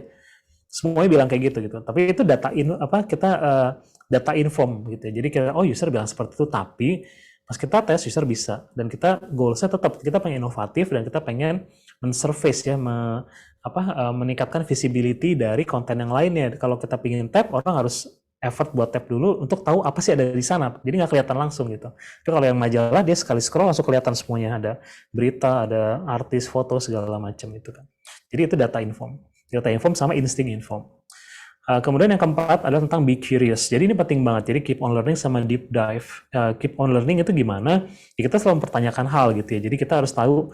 Kayak saya diserahin desain yang tadi video streaming, saya nggak nonton Korea gitu ya. Tapi mau nggak mau, bukan nggak mau. Karena saya pengen all in gitu buat mengerti gimana behavior apa sih yang penting buat orang yang nonton drama, itu saya jadi nonton terus. Walaupun sekarang jadi keterusan gitu ya. Tapi side story-nya itunya adalah jadi kita harus deep dive dan selalu keep on asking questions gitu. Ini contohnya waktu saya bikin yang buat food delivery gitu ya. Itu saya sampai dari pagi sampai malam tuh ngikutin supir ini. Ini saya sendiri ya, sama teman yang jadi supirnya, jadi ini motornya. Itu kita ngamatin dari pagi sampai malam. Dia tuh pergerakannya gimana aja sih? Istirahatnya di mana, pas ambil orderan gimana, pas dia mau ngambil makanan seperti apa, dia parkir di mana, ngejemput orang yang masuk ke ganggang tuh dia parkirnya di mana, itu sampai kayak gitu ya. Dan itu ngedrive banyak insight dan banyak inovasi, akhirnya ngebantu si platform ini jadi sekarang one of the largest gitu, kalau bukan the largest gitu. Jadi harus curious gitu, kenapa seperti ini, kenapa seperti itu gitu. Kebayang kalau saya dulu kan kita semua di Singapura nih, desainernya itu cuma di Singapura, kita di ruangan yang mewah gitu ya, ber-AC, terus kita ngebayangin di Jakarta driver kayak gini ya bakal bagus-bagus aja, tapi pas dilihat ternyata nggak kayak gitu ya. Kayak misalnya jam 12 siang si drivernya itu di pinggir jalan pakai apps-nya dengan handphone yang bukan speknya tinggi, kita bikin dulu tinggi banget itunya, dan kita ngedesainnya itu dulu iPhone gitu ya, di Figma-nya gitu ya, di Sketch ya, itu nggak pakai Figma, pakai Sketch tinggi gitu. Pas dilihat beneran nih nggak kebaca nih bawahnya gitu. Jadi harus udah gitu resolusinya jelek gitu. Jadi kita dulu kontrasnya nggak bagus. Kita lebih kayak gimana desainnya bagus. Ternyata kalau kontrasnya nggak kelihatan gitu di bawah matahari itu nggak kelihatan. Saya ngeliat baru ternyata dilihat nggak kayak gitu ya. Kita lihat di layar di Singapura bagus aja. Pas dilihat di kenyataannya dengan handphone yang seperti itu ternyata nggak kebaca gitu. Informasi yang pentingnya malah nggak kebaca. Itu jadi pentingnya buat kita curious. Ini juga sama ya, jadi user testing terus, kita user berinteraksi. Jadi kita nggak mungkin bisa bikin produk kalau kita nggak berinteraksi banyak dengan orang yang jadi potensial users gitu. Kemudian selalu curiosity gitu, jadi kita harus fascinated dengan customer sama reaction seperti apa. Ini contohnya juga sama. Jadi saya walaupun udah posisinya head, tapi saya selalu tadi sebutannya deep dive. Jadi saya ikut ngedesain hands-on, walaupun nggak full hands-on, karena itu kan nanti anak buah nanti nggak merasa empower gitu. Jadi saya tetap ikutan gitu ya. Mereka begadang saya ikutan gitu ya, buat running workshopnya saya ikutan. Jadi tetap kita harus deep dive. Terus yang kelima adalah selalu cari cara buat selalu berinovasi yang membuat mensimplify. Jadi hal di dunia ini udah banyak yang rumit ya, user itu hidup tuh udah makin rumit aja zaman sekarang. Jadi tugas kita salah satunya buat jadi maker adalah gimana kita bisa menyederhanakan berbagai hal yang user itu anggap itu udah biasa, tapi itu nggak biasa gitu ya. Kita harus bisa mikir gimana cara kita bisa mensimplify, dan itu harus dicampur dengan inovasi. Jadi kalau inovasi itu adalah gimana kita selalu cari cara yang paling baik, paling cepat, paling produktif, paling efisien gitu, dan dengan cara yang nggak biasa. Nah itu butuh ada prosesnya sendiri tadi, yang creative thinking gitu ya. Ini contohnya waktu saya bikin yang video tadi ya, video yang dapat penghargaan, itu kita eksplorasinya bukan cuma 1-2 ya, kita eksplorasi itu sampai puluhan konsep ya, bukan layout, bukan cuman pindahin gambarnya ke bawah, enggak, konsep. Jadi misalnya kayak majalah, kemudian benar-benar kayak misalnya full immersive experience yang kayak cuman satu layar, terus dia modelnya kayak video-video gitu, konsep sampai puluhan konsep. Ini juga sama gitu ya, sama kita explore-nya puluhan konsep juga. Terus yang keenam prinsipnya adalah strive for excellence. Jadi bedanya antara kita mencari perfection adalah kita kebanyakan perfection, kita harus perfect terus nih sampai yang paling bagus sampai kita launching. Nah itu itunya drawbacknya kalau kita aim for perfection. Tapi dalam kenyataan itu nggak ada produk yang sempurna gitu. Tapi yang kita bisa kerjakan adalah strive for excellence. Artinya di stage apapun atau di kondisi apapun kita harus bikin selalu yang terbaik. Aplikasi harus yang terbaik, flow-nya harus yang terbaik dalam arti kalau flow misalnya paling simpel, paling gampang, paling cepat. Kalau bikin visual ya harus paling baik sampai detail, pixelnya, jaraknya, warnanya itu harus akurat semuanya gitu. Jadi masuk kalau develop engineer bikin sampai timingnya, misalnya kalau kita bikin motion animasi itu ada waktunya sendiri tuh, nggak sembarangan. Misalnya kalau transisi itu pakai 300 milisecond gitu ya. Jadi milisecondnya dihitung. Jadi kalau misalnya di saya tuh biasa, tim saya tuh kayak gini kita bicara ya, ini dulu nih. Jadi biasa kalau di tim itu bicara ini satu pixel ini kayak miss gitu, atau birunya nih hiunya nggak pas gitu ya, ininya shade-nya nggak pas, atau motionnya tuh 100 milisecond lebih lama nih. Jadi bahasanya udah sampai 100 milisecond. Nah itu yang kayak gitu yang detailnya. So kita bicara setelah for excellence itu ini ada prinsip. Jadi banyak yang menggunakan istilah MVP ya, pasti pernah dengar lah ya, atau kalau belum pernah dengar nanti silakan cari. Jadi minimum viable product. Kalau saya pakainya bukan MVP tapi MLP. Jadi kalau MVP itu di sini di kiri, dia itu fokusnya di functional. Yang penting jalan dulu. Masalah nanti jalannya dia nggak reliable, misalnya sering hang atau lambat, ya nggak masalah. Atau malah kadang-kadang orang nggak ngerti cara pakai, nggak masalah. Yang penting feature-nya ada dulu. Nah kalau kita nggak gitu ya. Kalau saya dari dulu udah lama pindahnya ke MLP. Jadi minimum lovable product. Artinya daripada 10 features yang cuma fungsional tapi dia nggak jalan dengan baik, mendingan kita cuma punya 1 atau 2 atau 3, tapi dia functional gitu ya, dan dalam arti dia sesuai dengan kebutuhan users dan jalan, reliable, secara teknik dia cepat, bagus, responsif, usable, gampang dimengerti, dan desain sama UX-nya itu bagus. Jadi kayak gitu prinsip. Jadi strive for excellence-nya adalah di sini. Kemudian yang terakhir adalah sebelum pertanyaan ya, jadi ada tentang act and keep on improving. Jadi kita selalu harus kalau bikin sesuatu itu harus ada saatnya kita harus launching. Jadi nggak cuma bisa kita harus perfect terus, akhirnya banyak tuh corporate seperti itu, sampai project tuh sampai 12 bulan, sampai 24 bulan, 2 tahun, akhirnya nggak pernah launching, orang lain udah kemana, itu akhirnya gagal aja gitu ya. Jadi kalau buat produk tuh nggak bakal pernah berhenti. Jadi harus selalu kita build, kita launch, kemudian kita iterate. Dan fokusnya selalu ya buat users. Jadi lihat buat yang bikin produk, nanti kalau kan sekarang baru targetnya buat lomba UI UX nggak apa-apa ya. Tapi ntar scope-nya kalau dari situ mungkin pengen bikin produk sendiri. Itu ada namanya, nanti silakan baca nih, The Valley of Death. Nanti dibaca ya, Startup Valley of Death. Jadi kalau kita lihat produk itu karena baru launch, itu butuh waktu buat dia sampai sukses gitu ya. Dan sukses ini, itu prosesnya kita harus selalu iterate. Sampai dia di tahap yang dia bakal sukses sebagai bisnis, baru dia mulai profitable. Itu banyak yang matinya di sini gitu ya, di Valley of Death-nya. Jadi udah di launch, kemudian nggak di-iterate lagi, sehingga user adoption-nya juga kecil, orang nggak ngerasa ada value-nya buat mereka, akhirnya mati gitu, dan nggak pernah take off. Jadi ada waktunya, jadi nggak bisa kita bikin sesuatu langsung jebret, langsung sukses gitu. Ini lebih kayak prosesnya aja gitu ya, dari yang tadi saya udah jelasin. Jadi kita kalau punya ide, kalau dulu ya, dan yang konvensional, punya ide, langsung di-build, langsung di-launching. Kalau yang sekarang, ya, metode dengan design thinking dan ada Google Design Sprint, itu kita bisa punya ide, kita bisa validate dulu nih hipotesis kita, baru kita build dulu. Ini yang pentingnya buat bikin produk. Terus kalau buat inovasi sama gitu, jadi kita nggak bisa sendiri aja, butuh tim, dan ini nanti bisa dicari ya, jadi ada 10 types of innovation. Kalau kita bicara inovasi itu ada 10 hal yang harus paling nggak kita pertimbangkan, dan biasanya yang sukses itu paling nggak mencakup 5-6 gitu ya dari ini, itu 4 saya lupa ya, 5-6 lah. Jadi kalau kita bicara produk, CUI-nya itu cuma satu bagian aja nih, cuma produk sistem sini, produk performance. Ada hal lainnya, misalnya saya bikin video streaming tadi ya, kalau Netflix misalnya ini ada nih, connection with others to create value. Kalau Netflix itu nggak punya video-video yang dia dapat dari misalnya publisher yang terkenal, itu dia nggak ada value-nya gitu kan. Jadi sebagus apapun produk, dia butuh network gitu. Dan juga dia butuh misalnya channel gitu ya, buat dia bisa berinteraksi sama customer melalui sosial media, YouTube. Kalau kita lihat salah satu touch point-nya yang ngedrive banyak traffic ke Netflix apps-nya itu dari YouTube. Jadi mereka banyak banget posting trailer video di YouTube gitu ya.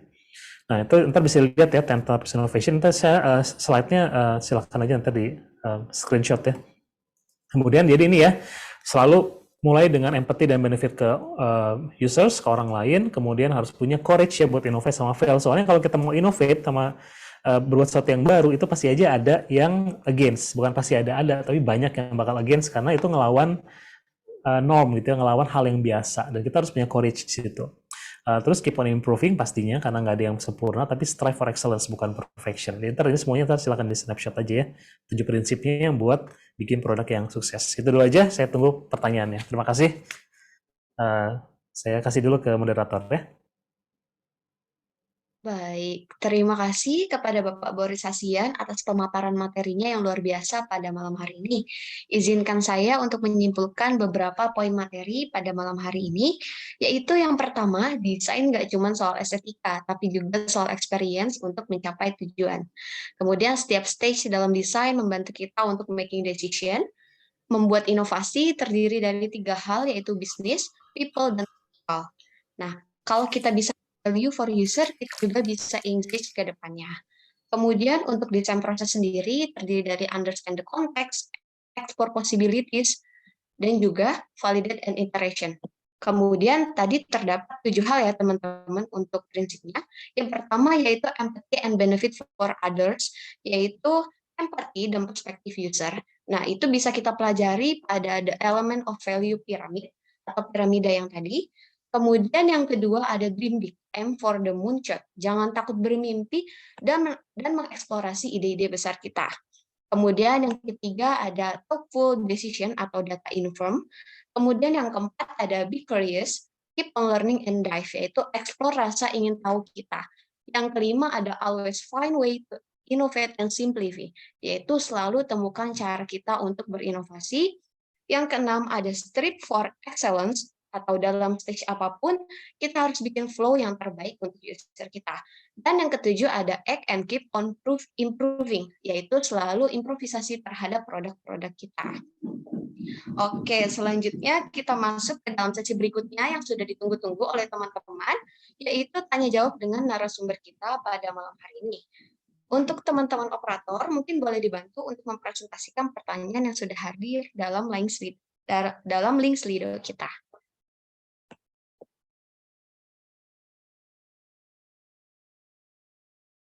Oke, baik, sudah ada beberapa pertanyaan ya Pak Boris. Mungkin saya izin membacakan dari yang paling atas, dari Anonymous, yaitu bagaimana memunculkan kepekaan terhadap keresahan pribadi maupun agar kita dapat berinovasi untuk menciptakan sebuah solving. Wah, pertanyaan bagus nih Pak. Boleh dijawab mungkin Pak Boris, silahkan. Ya, mungkin nanti buat yang pertanyaan bisa diklik yang populer ya, biar itu yang paling atas ya, bukan yang recent ya. Oke, tadi sorry bisa diulang lagi pertanyaannya, saya nggak dapat soalnya di sini yang saya lihat. Oke, baik. Pertanyaannya apa tadi? Gimana cara terbaik? Sorry, yang tadi yang recent tadi apa? Memunculkan kepekaan terhadap keresahan pribadi user. Oke. Ya, jadi kalau kita bicara sensitivity atau kepekaan terhadap suatu masalah, ya kita otomatis harus secara sadar gitu ya. Harus secara sadar mengarah ke sana gitu. Jadi kalau misalnya di sini ada yang ngikutin Twitter saya nggak ya? Saya bukan saling promo, tapi kasih tahu prosesnya gitu kan. Jadi kalau ada Twitter saya Boris Hasian, nama saya gitu ya. Jadi kalau kita lihat, kalau misalnya ada yang lihat, saya sering banget tuh ngepost hal-hal yang sehari-hari gitu ya, kayak misalnya desain packaging atau desain misalnya kayak vending machine gitu kan ya, pasti sering lihat tuh ada beberapa yang udah ikutin kan ya. Jadi itu cara kita buat secara sadar berpikir aktif terus, which is yang di awal kalau saya bicara tadi desain proses itu adalah yang awalnya tadi tuh yang understand, yang critical thinking, kan mempertanyakan kan, critical thinking mempertanyakan hal yang harusnya bisa lebih baik gitu kan. Kenapa seperti itu? Kemudian kita bukan cuma komplain aja, karena kita kan pembuat ya, kita itu makers, jadi kita adik-adik sekalian nih sebutannya dapat privilege ya, bukan privilege yang punya dari apa misalnya orang tua yang pejabat segala macam, tapi privilege dapat kesempatan buat menjadi pembuat, maker, karena kuliahnya ya ini semuanya maker gitu, pembuat. Jadi kita orang yang maker itu nggak boleh komplain aja. Jadi kalau kita ngelihat ada masalah, kita harus langsung mikir. Jadi kita pertama tadi ya persnya 3 aja kan dia. Jadi kita apply critical thinking. Ada nggak sih cara yang lebih baik? Kenapa seperti ini? Dan baru masuk ke tahap kedua, tadi yang creative thinking. Kalau seperti itu, kira-kira saya sendiri bakal kayak gimana ya gitu, ngebikinnya gitu. Kalau saya jadi desainernya. Itu cara kita buat ngerti kepekaannya, dan itu harus dilatih terus. Jadi sama kayak otot ya, jadi sensitivity ke satu masalah tuh sama. Jadi kalau kita udah terlatih, nanti kita ngelihat sedikit tuh udah langsung tahu, oh ini kayaknya nggak pas nih gitu, ada yang nggak pas, experience-nya nggak pas nih, soalnya kayaknya nggak apa, ada yang cara yang lebih baik nih kayak gimana, ntar baru kita explore kayak gitu. Jadi cara latihnya harus lebih di. Terus saya juga punya kayak jurnal ya. Jadi selain Twitter itu kayak media saya buat journaling juga, tapi saya punya catatan sendiri. Jadi saya pakai tools namanya Notion gitu ya, itu semacam kayak Evernote tapi lebih bagus ya Notion karena bisa gampang di-share, di-publish, collaborate. Saya punya tuh sebutannya bank ideas sama questions gitu. Jadi saya selalu kalau misalnya ada temu saya langsung potret, saya tulis pertanyaan saya apa gitu. Kenapa sih dibikin kayak gini? Kemudian saya tulis lagi ide saya seperti apa kira-kira. Atau kalau nggak dapat ide saya bakal cari referensi, saya taruh di situ paste gitu ya, copy paste. Tentang hal itu gitu kan. Nah, kayak gitu-gitu yang bisa buat ngelatih. Mudah-mudahan ngejawab ya. Baik, terima kasih Pak Boris atas jawabannya. Semoga menjawab ya teman-teman. Kemudian sekarang kita mulai dari pertanyaan paling populer yang di atas ada dari Anonymous. Bagaimana cara terbaik untuk membuat portofolio pertama kali dan cara terbaik untuk mendapatkan pekerjaan pertama di bidang UI UX? Terima kasih. Silakan Pak Boris. Ya. Jadi kalau bicara, mungkin kita ilangin kata pertama kalinya dulu ya. Jadi kita lihat dulu gimana cara terbaik buat portfolio gitu ya. Jadi kalau misalnya ada yang ngikutin, tadi kan ada yang ngikutin Twitter saya ada share tuh portfolio presentation saya waktu saya lolos interview yang Amazon sama Google. Saya share detail banget tuh. Sampai outline-nya sampai ada 50 halaman tuh saya share semua. Jadi dari sana bisa kelihatan tuh kira-kira apa sih yang paling bagus. Tapi basically, kalau kita portfolio itu kan apa sih tujuannya? Portfolio itu kan tujuannya buat membangun kredibilitas ya. Jadi credibility. Kalau kita bicara apa sih arti kredibilitas itu ada dua. Yang pertama amanah sama dia terpercaya gitu. Amanah artinya apa? Amanah artinya kalau saya kasih dia tugas buat bikin misalnya desain food delivery, dia bakal selesai. Ya, terus yang kedua, terpercaya artinya saya ngasih dia tugas buat bikin food delivery service, saya percaya dia dengan keahlian desainnya dari mulai research, bikin user flow, terus bikin wireframes, bikin high fidelity, termasuk nanti dia memvalidasi, itu dia bisa mengerjakannya terpercaya gitu. Nah jadi kalau kita bikin portfolio itu buat bangun kredibilitas. Jadi kalau terbaik ya itu kita harus masih lihat bahwa kita tuh dalam kita membuat sesuatu itu ada prosesnya yang kalau ntar misalnya saya dikasih tugas itu bakal kayak gini gitu. Itu jadi pentingnya buat kayak gitu bikin portfolio pertama kali ya. Kalau pertama kali tadi saya kebetulan saya kan tadi habis bicara di sini ya di Universitas di Riau ya. Ada yang bilang gimana kalau kita sebagai mahasiswa Pak gitu kan ya. Kita belum ada pengalaman gitu kan. Nanti kadang-kadang perusahaan bilang oh harus pengalaman, harus bikin portfolio gitu kan. Saya minum dulu sebentar ya. Tapi saya bilang ke yang tanya nggak ada yang stop dia dari entah dia cari kerja sambilan atau dia cari kerja yang dia volunteer misalnya ke siapapun gitu ya, nawarin entah paling sederhana nawarin ke teman atau ke toko di sekitar dia, saya bikin website deh gitu, saya bikin mobile website gitu kan. Jadi kita bisa gitu tetap bisa bikin portfolio di UX walaupun kita belum kerja gitu. Jadi nggak ada yang masalah. Cuman yang pentingnya adalah kita tahu nih bahwa tujuan itu nanti saya bilang tadi itu membangun kredibilitas. Nah, gimana cara saya misalnya mau bikinin website buat warung di sebelah rumah. Ya walaupun buat warung sebelah rumah, tapi karena kita pengen membangun kredibilitas kita itu ngerti desain nih, kita apply design thinking prosesnya semua gitu ya, dari mulai research.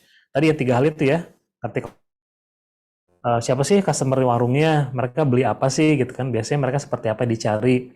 Kemudian kita habis itu ketemu masalahnya apa, misalnya orang ternyata sebelum ke warung tuh sebenarnya nggak tahu barangnya ada atau nggak di warung, itu mungkin masalahnya gitu ya. Saya ini langsung aja apa yang dipikiran on top of my head gitu ya. Nanti kita bikin website, oh ternyata bikin ya website sederhana aja buat ngecek barang apa yang ada atau nggak ada di warungnya, baru dia ntar bisa datang ke warung gitu kan. Nanti dari situ kayak gitu baru kita validasi lagi, kita kasih lihat tuh di portfolionya kita berhasil memvalidasi gitu kan. Dan kita kasih lihat hasil akhirnya seperti apa gitu. Jadi kayak gitu caranya ya. Jadi itu buat portfolio, kemudian buat pekerjaan pertama di bidang UX, sebenarnya kalau pekerjaan pertama atau enggak, kita tuh sebenarnya lebih ngelihat kerjaan gitu ya. Jadi kayak misalnya kita lihat, oh ya mungkin roughly lah, kita jadi misalnya oh dia baru fresh graduate, tapi sekarang ekspektasi itu makin tinggi. Jadi walaupun dia fresh graduate, tapi saya udah sering banget ketemu fresh graduate yang dia udah banyak portfolionya gitu. Entah dia kerja sambilan atau dia bikin sendiri case study, tapi kebanyakan dia kerja sambilan gitu ya. Karena itu lebih proven, kan itu benar ada kliennya, dia bicara sama orang gitu. Ya itu jadi lebih tinggi ekspektasinya, sehingga kalau kita bicara fresh graduate nggak bisa kita kayak zaman saya dulu gitu ya, benar-benar kosong aja, nol, nggak ada apa-apa, terus berharap dapat kerja gitu. Itu agak susah karena banyak orang lain yang belum lulus juga dia udah paling nggak tanpa mengurangi fokus ke kuliah ya, itu side job tuh bisa dikerjain dengan santai gitu istilahnya gitu ya, bisa kerjain dalam karena nggak punya kerjaan kan, kuliah kerja utamanya ya bisa 2-3 bulan, walaupun kalau di actualnya kita kalau ngerjain sesuatu harus dalam misalnya seminggu, tapi kalau side job ya bisa aja sebulan 2 bulan, jadi bisa sambil pelan-pelan kita ngebangun portfolio, jadi gitu ya. Dan kalau kita selalu kalau kerjain bidang UI UX itu yang dilihat bakal ininya hasil kerjanya, karena kita butuh orang kredibel gitu ya. Dia udah pernah ngerjain, kalau saya kasih tugas dia udah tahu gitu, karena dia beda sama intern. Nah, kecuali ada sekalian ngelamar sebagai internship. Kalau internship ekspektasinya agak turun sedikit, kita nggak ngarepin dia bisa. Kita justru kalau intern itu adalah kita bakal ngajarin gitu sih. Jadi jalurnya mungkin bisa lebih intern dulu sebelum nanti dapat kerjaan pertama. Karena nanti hasil yang dari internship itu bisa jadi portfolio gitu. Gitu ya, Nunung jawab ya.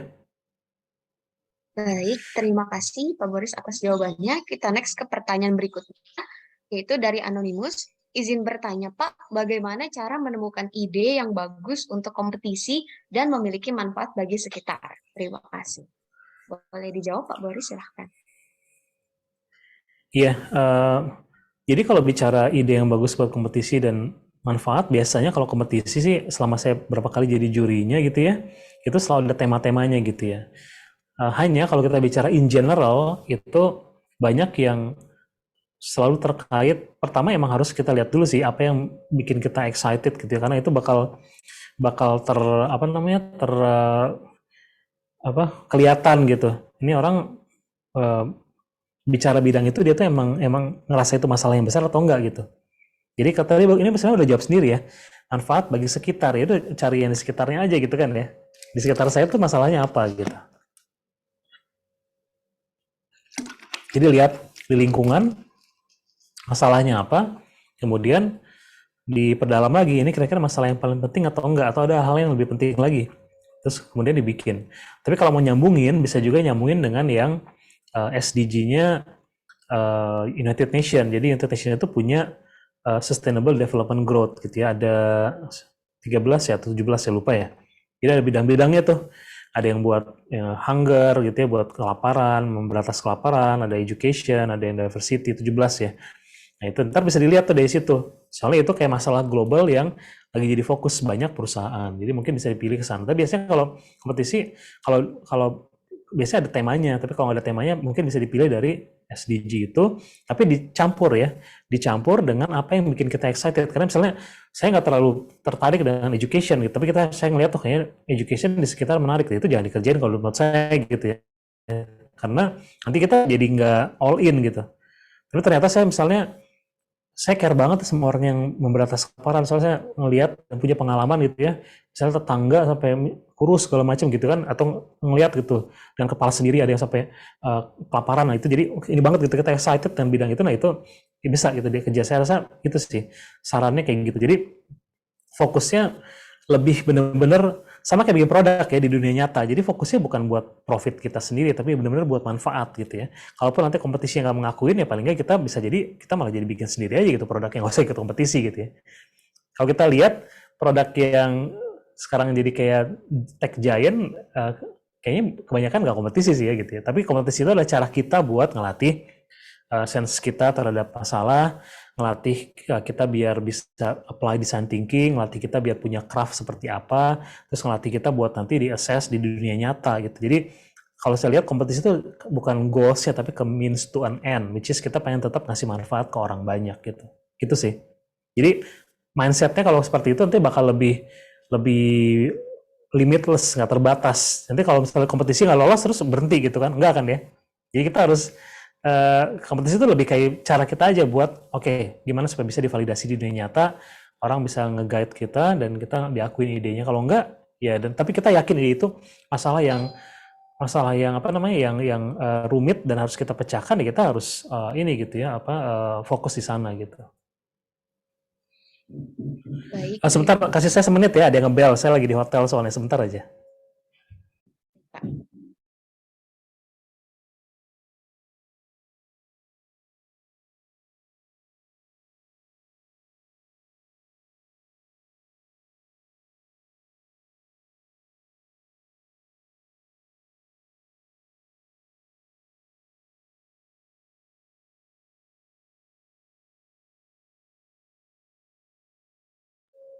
Oke, sorry ada yang ngebel, takutnya urgent. Oke, baik. Terima kasih Pak Boris atas jawabannya. Semoga menjawab ya teman-teman. Kemudian kita lanjut ke pertanyaan berikutnya. Oke, sudah berubah ya teman-teman. Bagaimana cara kita mengatur ego dalam mendesain produk? Dan apa metode terbaik untuk mengetahui benefit yang dibutuhkan pengguna terhadap produk yang dibuat? Dari M. Hanif. Silahkan Pak Boris. Oke.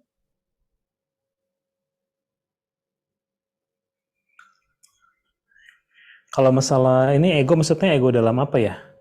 Kalau misalnya bicara lebih ego kayak kita mau nentuin seperti apa desainnya itu emang privilege-nya desainer ya.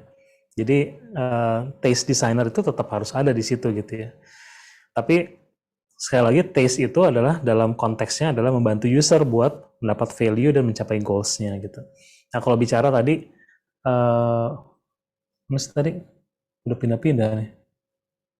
Oke, untuk mengetahui benefit yang dibutuhkan pengguna. Jadi macam-macam. Jadi caranya bisa macam-macam. Kita bisa research gitu ya buat industri tersebut apa sih hal yang penting buat user. Kita bisa juga pakai in-depth interview gitu ya.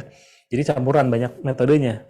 In-depth interview dulu buat dapat kira-kira gambaran. Misalnya saya mau bikin delivery service gitu ya. Saya bakal mulai dengan sampel yang kecil dulu buat dapat kualitatif data gitu ya, research, in-depth interview, terus tanya kalau pakai makanan itu mesennya apa sih yang penting gitu kan ya. Oh pakai apa sekarang? Oh pakai misalnya pakai GoFood. Bisa kasih lihat nggak gimana pakainya? Terus apa sih yang biasa dilihat informasi apa yang penting atau bikin kayak misalnya kayaknya redundant segala macam. Nanti dari situ dapat tuh kira-kira apa yang kalau dia bilang kita dapat misalnya oh ini harus cepat, harus murah. Nah itu berarti value-nya dia tentang speed gitu, efisiensi, kemudian tentang saving cost gitu ya atau value money gitu kan. Jadi kayak gitu-gitu dapat terus jadi emang harus berinteraksi dengan user gitu. Nanti bisa research juga jadi gabungan ya. Jadi kadang-kadang ada beberapa hal yang udah ada di industri gitu, ada beberapa yang udah provide. Oh misalnya buat banking harus ada ini gitu ya, security, convenience, speed segala macam. Buat yang lain seperti apa. Tapi most of the time kalau kita emang mau fokus dan kita mau dari kecil dulu, kita harus bicara sama user dan kira-kira tahu gitu ya, kira-kira apa sih yang mau dibuat. Dan digabung juga, jadi nggak selalu juga kita harus match juga gitu ya. Karena user itu nggak bisa mengartikulat apa yang mereka butuhkan. Jadi kita lihat aja problemnya apa. Misalnya dia cuma bilang ribet banget sih misalnya harus kalau transfer misalnya harus ada apa namanya misalnya ada OTP misalnya gitu kan dia nggak bisa bilang bahwa coba dong bikin teknologi yang lain yang lebih bagus dari OTP segala kan nggak dia bisa nggak bilang gitu ya dia cuma bilang ribet nanti kita bisa cari cara lain apakah cara lain ada nggak gitu ya yang bisa lebih baik segala macam jadi nggak selalu bisa clear cut gitu ya itu pun jadi kita tetap aja harus dari analisa kita atau dari kita berinteraksi dengan user, kita bikin hipotesis ini menurut kita value yang bisa gitu ya, membuat kita lebih dari produk lain. Jadi kan kalau bicara produk kan orang choices-nya banyak ya.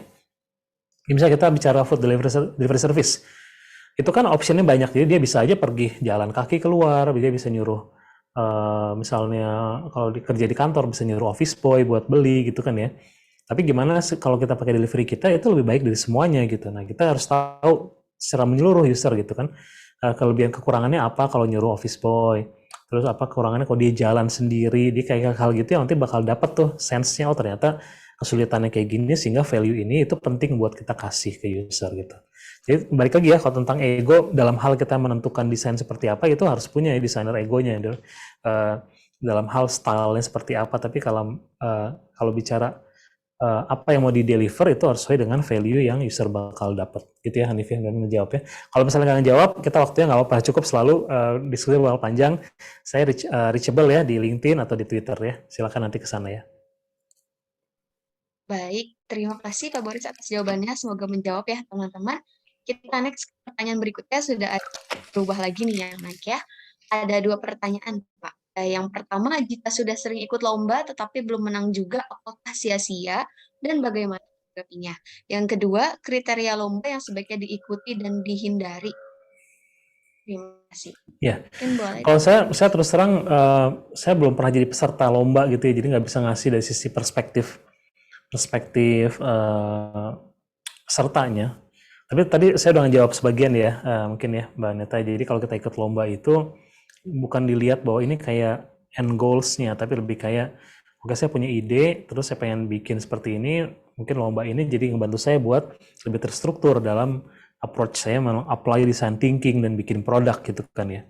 Kalau kita nggak menang ya mungkin banyak faktornya kan ya, jadi mungkin temanya nggak lagi tren atau nggak sesuai, itu harus komunikasi tuh dengan organizer tuh, temanya seperti apa nih yang lagi pengen di-push gitu kan. Kadang-kadang lomba tuh kadang juga ada temanya yang ini kayaknya kita lagi pengen tema yang ini deh gitu ya, lebih kayak education deh dibanding yang misalnya fighting for hunger gitu kan ya. Jadi coba itu bicara dulu. Tapi kalau sia-sia nggak juga ya, jadi kita tuh harus juga menghargai proses bukan hasil akhir gitu ya. Jadi kalau dengan ikut lomba kita jadi mengerti design thinking, kita jadi apply yang sebelum kita nggak pernah bicara sama orang untuk bikin produk, oh ternyata pas mau lomba saya jadi bicara sama users yang beneran dan saya dapat insight-nya, kemudian saya apply misalnya proses Google Design Sprint, akhirnya saya jadi ngerti gimana caranya, itu nggak ada yang sia-sia gitu kan ya.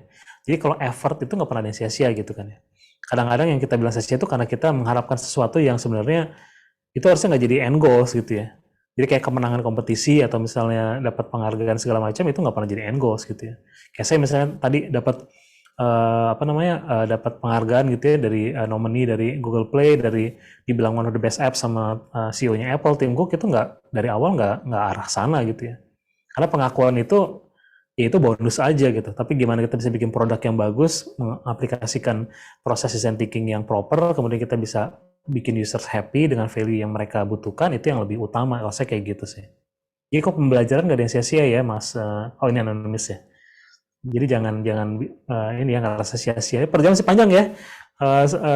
Saya ngedesain tuh sama dibikin apps itu udah 20 tahun lebih ya. Jadi kalau misalnya baru mahasiswa terus baru lomba terus sudah nggak menang terus sudah sia-sia, wah ntar repot ini perang. Ya, jadi persaingannya ketat banget dan keras gitu ya. Jadi kalau baru sedikit udah ngerasa sia, nanti repot ya ngadepin medan perangnya. Jadi jangan tetap harus punya optimisme, tapi di saat yang sama juga harus selalu tadi proses desain tadi ya bisa di-apply. Jadi ada iterasinya, kita mempelajari apa sih yang kurang, kita ngelihat apa yang menang tuh apa aja sih, kelihatannya seperti apa sih, kenapa mereka menang, itu kan pertanyaannya ya. Itu bisa tanya kan ya, tanya aja ke orangnya gitu kan. Yang menang siapa sih orangnya, mungkin orangnya anonimus kan ya. Jadi ada orangnya, deketin aja di LinkedIn atau di mana, tanya apa sih bedanya, kenapa sih, atau kamu bikinnya apa sih, seperti apa sih, gitu kan. Jadi kayak gitu-gitu, jadi kita pembelajaran buat kita lebih terpacu buat improve ourselves, gitu sih. Mudah-mudahan lancar ya, diberi kelancaran ya. Baik, terima kasih Pak Boris atas jawabannya. Semoga menjawab ya teman-teman. Mungkin satu pertanyaan terakhir ya dari publik. Untuk validasi dalam proses desain biasanya dilakukan berapa kali? Baik dalam sebelum desain dan sesudah desain, dan kira-kira apa saja yang perlu divalidasi? Terima kasih. Silakan Pak Boris. Ya, jadi kalau validasi desain itu macam-macam ya Mbak Puput ya. Jadi kayak misalnya bahkan masalah pun itu harus kita validasi. Misalnya kita bilang nih, saya ngamatin terus orang kayaknya susah buat pilih makanan, kesulitan buat menentukan makanan yang dia mau. Itu validasi, itu hipotesis saya gitu kan ya. Jadi pas kita validasi bukan menentukan susahnya, tapi kayak misalnya ternyata kesulitan utamanya adalah mencari makanan yang terdekat yang bisa mengantar makanan dengan cepat dan harganya masuk pas di kantong. Jadi itu ternyata gitu kan. Jadi hal-hal kayak gitu yang kita harus validasi lagi, benar nggak sih itu masalah user itu. Jadi masalah juga bisa divalidasi gitu ya. Validasinya gimana kalau masalah?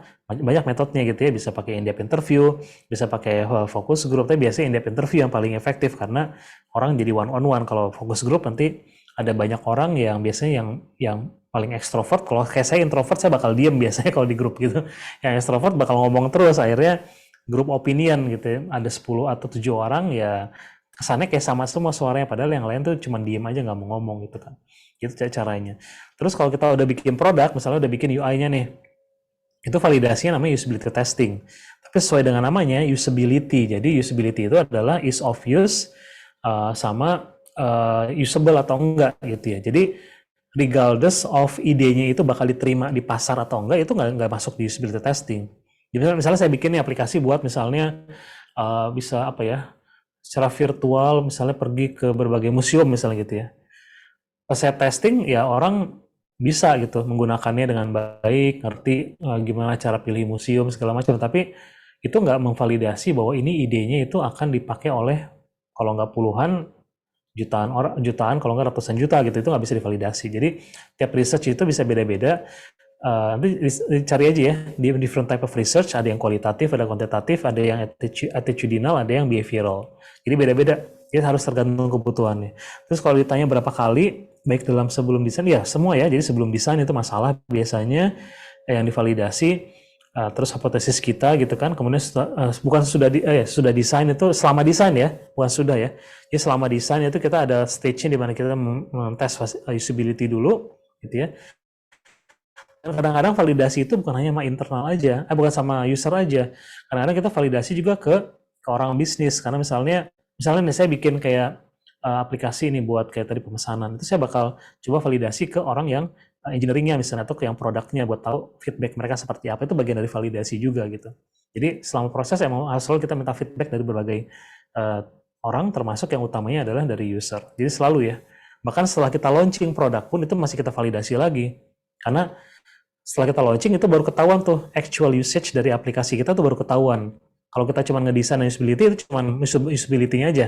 Tapi secara dia marketnya atau misalnya produknya bakal sustain atau enggak, orang engage, itu nanti dilihatnya dari actual usage. Nah itu validasi lagi tuh setelah launching. Jadi ada berbagai macam dan nggak bakal berhenti terus. Jadi itu paling. Tapi kalau bicara tentang UI atau desain aja, itu yang utamanya biasanya usability testing ya, yang dilakuin dengan 5-8 users. Baik, karena keterbatasan waktu, mohon maaf kepada teman-teman yang belum berkesempatan terjawab untuk pertanyaannya pada malam hari ini. Terima kasih kepada teman-teman yang telah berpartisipasi untuk mengajukan pertanyaan pada malam hari ini. Selanjutnya kami memberikan kesempatan kepada Pak Boris untuk memilih 2 pertanyaan terbaik untuk diberikan reward. Silahkan, Pak. Aduh, saya tadi lupa pertanyaannya apa ya. Mungkin Mbak Neta aja bantu pilih. Saya lagi gampang lupa nih, kayaknya kurang tidur soalnya nih. Saya lupa lagi tadi, udah jawab banyak pertanyaan, lupa yang mana ya. Yang mana ya? Oke, saya mau kasih ini biar kita kasih hadiah, biar senang. Tadi yang menang lomba, tapi apakah sia-sia? Kita kasih aja Mbak, biar semangat. Oke, baik. Itu satu ya, berapa 2 ya? Iya, Pak. Satu lagi,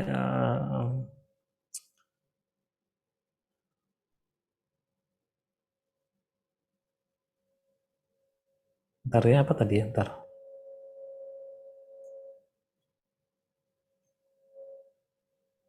Ntar saya sambil lihat dulu. Mungkin yang tadi ya, melatih kepekaan deh, boleh deh. Itu yang pertama juga tadi. Oke, Kepekaan baik. terhadap masalah atau user, sehingga bisa berinovasi. Nah itu kayaknya. Baik. Oke. Terima kasih pada Pak Boris. Mbak Neta, Selamat. ini pertanyaannya masih banyak nih, kasihan nggak kejawab ya. Nanti gimana saya jawabnya biar tetap ini ya. Atau ntar saya jawab di YouTube saya kali ya. Ntar saya butuh selesai ini pertanyaan dari information systemnya Tell You Students gitu ya. Ntar saya post ke Twitter deh jawabannya. Boleh, Pak. Sangat dibolehkan sekali. Ya, insya Allah ya. Oke, baik Pak Boris. Terima kasih. Selamat kepada para penanya terbaik. Silahkan menghubungi panitia untuk mengklaim hadiahnya ya, teman-teman. Bagi teman-teman yang masih memiliki pertanyaan, bisa langsung bertanya pada sosial media Pak Boris di Instagram, yaitu @designtitchat, dan juga di Twitter Pak Boris @borisasian, maupun di LinkedIn Pak Boris ya Pak. Tadi sudah Ya, di-mention insya Allah. sebelumnya. Selanjutnya kita masuk ke dalam sesi berikutnya, yaitu penyelesaian oleh dosen penanggung jawab, yaitu Bapak Dr. Sinung Suwakanto dan Ketua Lab ISD, yaitu Muhammad Rizal Bimantoro. Kepada Bapak Sinung Suwakanto dan Muhammad Rizal Bimantoro, dipersilahkan untuk menyalakan kamera untuk dokumentasi penyerahan sertifikat.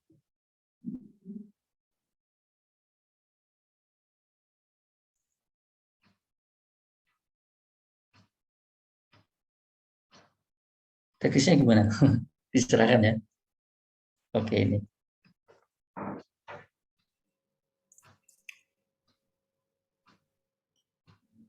Harusnya kita ketemunya di metaverse ya Pak Sinung ya. Oh iya, Biar bisa betul. menyerahkan. Jadi ada avatarnya ya, Pak. Pakai sarung tangan langsung kerasa. Simbolis saja ya Pak Puris. Jadi Ya. sertifikat dari kami. Terima kasih buat sharing-sharingnya. Semoga nanti nggak kapok kalau kami invite lagi Insya Pak Allah. ya. Oke. Terima kasih Pak Puris. Saya kembalikan ke Mbak Neta. Baik, apakah dari teman-teman operator sudah siap untuk sesi dokumentasinya? Oke, baik, sudah siap ya. Oke, mungkin boleh saya kasih aba-aba untuk sesi dokumentasinya. 1, 2, 3. Oke, mungkin boleh sekali lagi teman-teman operator. 1, 2, 3.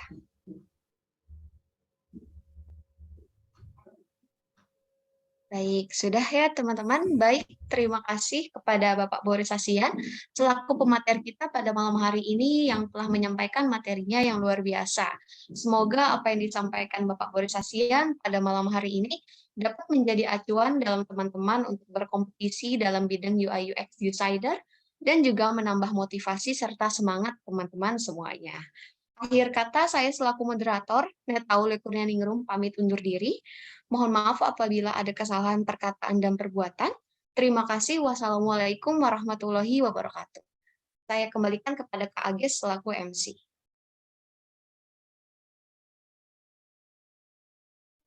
Baik, terima kasih banyak kepada Kak Neta yang sudah memandu jalannya sesi pemaparan materi pada malam hari ini. Dan kepada narasumber juga, kepada Pak Boris, kami ucapkan terima kasih banyak karena sudah berkenan hadir dan memberikan informasi yang daging banget nih kepada teman-teman partisipan webinar pada malam hari ini. Semoga ilmu yang diberikan bisa bermanfaat untuk kita semua. Setelah mendengarkan materi yang sangat luar biasa nih teman-teman, pasti di sini teman-teman juga butuh entertain ya, hiburan ya. Selanjutnya akan ada sesi ice breaking dengan bermain games Kahoot nih. Nah, untuk games kali ini teman-teman tenang aja karena juga akan ada hadiahnya nih untuk para pemenangnya. Jadi pastiin teman-teman semua ikut dan menggunakan nama asli ya sesuai dengan nama Zoom teman-teman untuk mempermudah nantinya dalam pemberian dan penyerahan hadiahnya. Oke, untuk selanjutnya nih boleh operator langsung saja kita share screen gamesnya. Sebenarnya teman-teman di sini juga udah nggak sabar nih untuk main gamenya nih. Ya, teman-teman langsung auto masuk nih.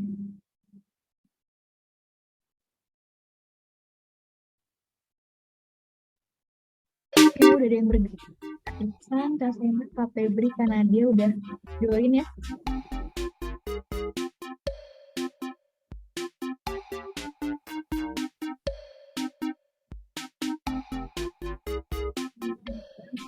Boleh, kan ada urusan yang lain boleh meninggalkan Zoom. Terima kasih banyak buat Pak Boris yang sudah datang dan memberikan materi yang sangat luar biasa. Terima kasih banyak Ya, Pak. terima kasih ya Mbak Nages semuanya. Pamit ya Pak Taufik, Pak Sinung, Mas Faisal ya. Assalamualaikum warahmatullahi wabarakatuh. Waalaikumsalam. Terima kasih Pak Boris. Oke, buat teman-teman udah banyak nih yang udah join. Di sini ada sekitar 114 partisipan nih teman-teman. Jadi masih banyak banget yang belum join ya. Kita tunggu nih. Jangan lupa untuk gunain nama asli teman-teman karena bakal ada hadiah yang lumayan sih nih untuk Shopee Food, untuk makan-makan boleh lah, bisa lah. Oke, udah sekitar 42 orang nih yang join. Kita tunggu ya. Udah ada Kak Windy, Kak Geri, Kak Ocha. Ada Bumi juga. Wow. Ada Kak Hanif juga nih, Kak Lanang, Kak Cesario.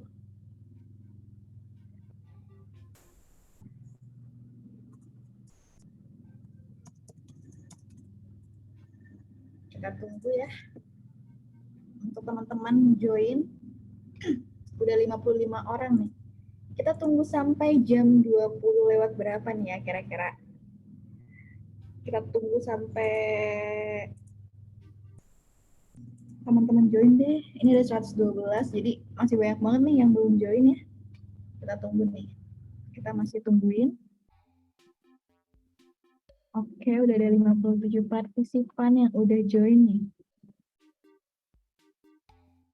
Yang lainnya kita tunggu bentar.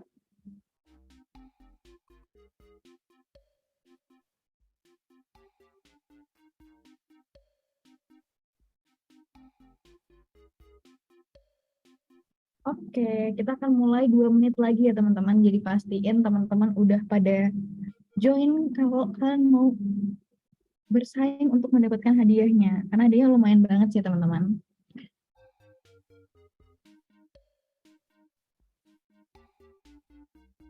Yuk. Kak Kanan juga udah join nih. Bisa yuk 60 lebih bisa lah.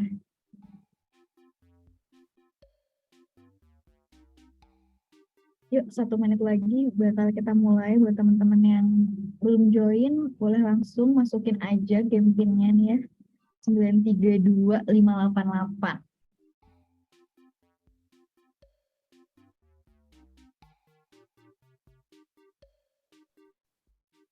Kak Gary udah join juga. Oke, kita bakal mulai 1 menit lagi nih buat teman-teman nih. Yuk, segera join. Kayak Karian udah join nih. Kak Avisana juga nih udah join nih.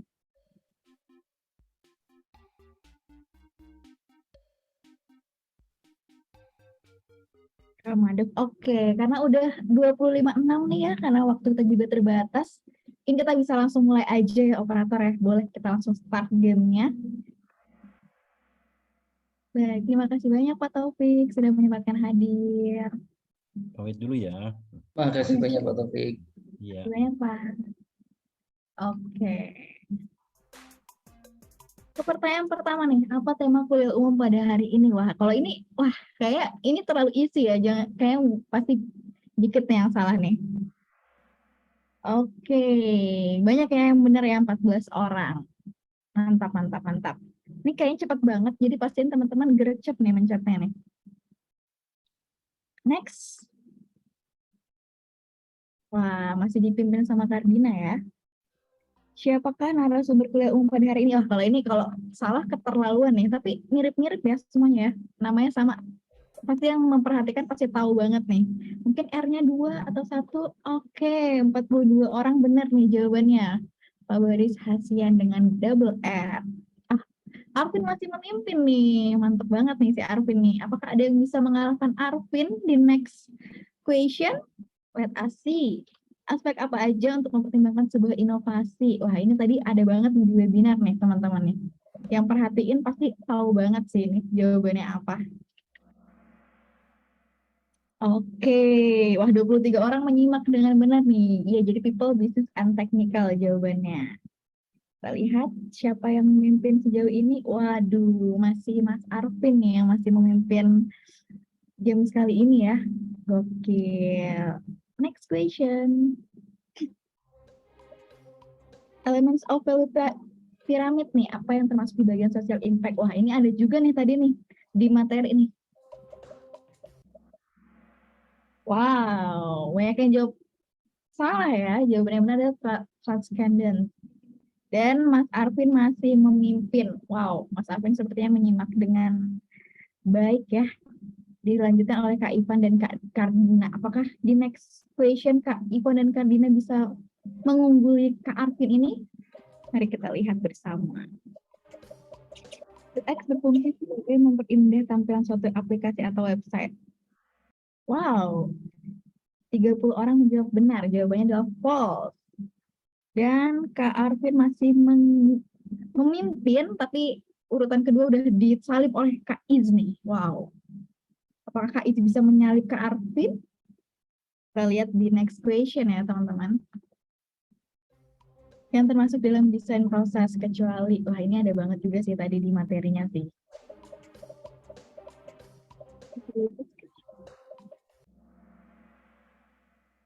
Ya, jawaban yang benar adalah validate and evaluate. Banyak banget yang benar ya, 17 orang. Berarti banyak banget nih yang perhatiin di sini tadi penjelasan dari Pak Boris. Wow, di sini Kak Arvin masih masih unggul, dilanjutkan sama Kak Sena dan Kak Jati Bagas Takwa. Wah, urutan kedua ketiga nih pada berganti-ganti ya. Boleh nih kita langsung ke next question. Apakah Kak Arvin ada yang mengalahkan setelah ini? Udah 7 pertanyaan dari 10 ya. Elements of value pyramid. Kan merupakan bagian dari, wah ini ada banget sih juga tadi di materi life changing kah? Oh iya, life changing ya jawaban yang benar ya. Cuma 8 orang nih yang benar nih. Dan Kak Arvin masih memimpin ya. Yang kedua ada Kak Sena dan Kak Namu. Wow, urutan kedua ketiga selalu berganti-ganti nih, kayak sengit banget nih untuk menentukan juara 2 dan juara ketiganya. Tapi apakah ada yang bisa mengalahkan Kak Arvin setelah ini? Mari kita lihat di next question. Ini pertanyaan true or false nih. UI merupakan bagian dari UX, berupa tampilan visual desain sebuah sistem. True or false? Banyak banget yang benar ya, 45 orang. Jawabannya adalah true. Kita lihat. Wah, Kak Arvin masih memimpin. Disusul oleh Kak Namu dan Kak Jati. Next question. Udah pertanyaan ke-9 ya teman-teman nih. Salah satu dari 7 principles kecuali act and keep on improving kah? Atau empathy and benefit for others? Jawabannya adalah always find ways to motivate and simplify. Wah, 7 orang aja nih yang benar nih. Dan Kak Arvin tersusul oleh Kak Jati Bagas Takwa. Oh my god, oh my god, oh my god. Sepertinya deh persaingannya semakin ketat ya teman-teman ya. Kak Arvin tersusul nih, dilanjutkan ada Kak Zaki nih yang masuk ke dalam puncak klasemen ketiga nih. Oke, boleh next nih. Untuk melihat siapakah yang akan menjadi juara satunya. Apa itu MVP? Wah, ini harusnya bisa gercep ya di puncaknya ya. Produk kah? Atau apa nih kira-kira? Wah, banyak yang benar ya teman-teman. Yang benar adalah minimum viable product. Wah, langsung aja nih kita bisa lihat siapakah pemenang dari Games Kahoot kita pada malam hari ini. Apakah sudah habis pertanyaannya atau ada lagi? Wah, langsung terlihat. Wah, Kak Arvin ternyata congratulations buat Kak Arvin yang berhasil menjadi juara 1 dalam Games Kahoot kali ini. Berarti sangat menyimak ya. Dan congratulations juga buat Kak Zaki yang berhasil mendapatkan juara kedua dan Kak Jati Bagas Takwa yang menduduki juara ketiga. Keren-keren banget ya. Kakak-kakak ini pasti menyimak dengan baik juga. Buat yang belum menang nggak apa-apa, tetap semangat. Mungkin bisa di next webinar nih untuk mengikuti Games Kahoot kali ini dan bisa memenangkan hadiahnya. Sekali lagi selamat ya buat para pemenang Games Kahoot kita pada hari ini. Keren banget. Dari pemenang tadi, berakhirlah sudah nih acara webinar UI UX kita pada malam hari ini. Namun sebelum menutup acara nih teman-teman, mari kita abadikan momen dulu nih kegiatan webinar kita dengan foto bersama biar kita bisa mengenang lagi nih, oh iya kemana sempat ikut webinar UI UX bareng Pak Boris. Nah, tapi untuk teman-teman yang sedang tidak ada kendala nih, bisa langsung mengaktifkan fitur kameranya karena bentar lagi foto bersama kita akan dimulai nih.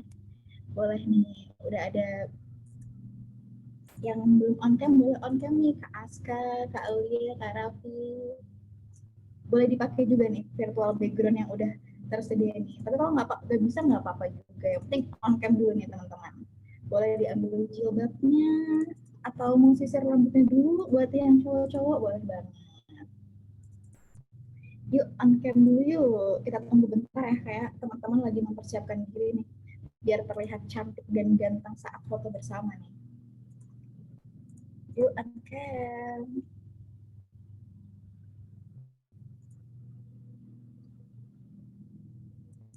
Kita tunggu sampai 21:05 lah ya, biar teman-teman di sini bisa siap-siap dulu. Mungkin ada yang lagi ambil kerudung ya.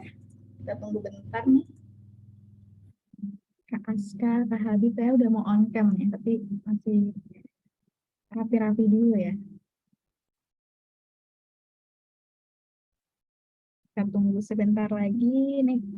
Udah banyak nih yang on cam nih, yang belum on cam yuk kita on cam segera. Nah, boleh pakai virtual background-nya juga biar makin kece dan makin kompak nih kita di sini.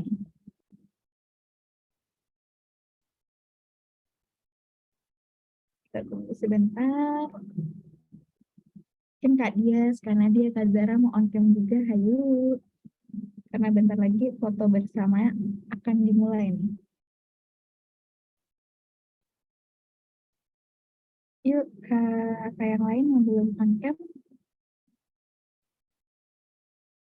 Oke, kayaknya udah mulai banyak nih yang on cam ya.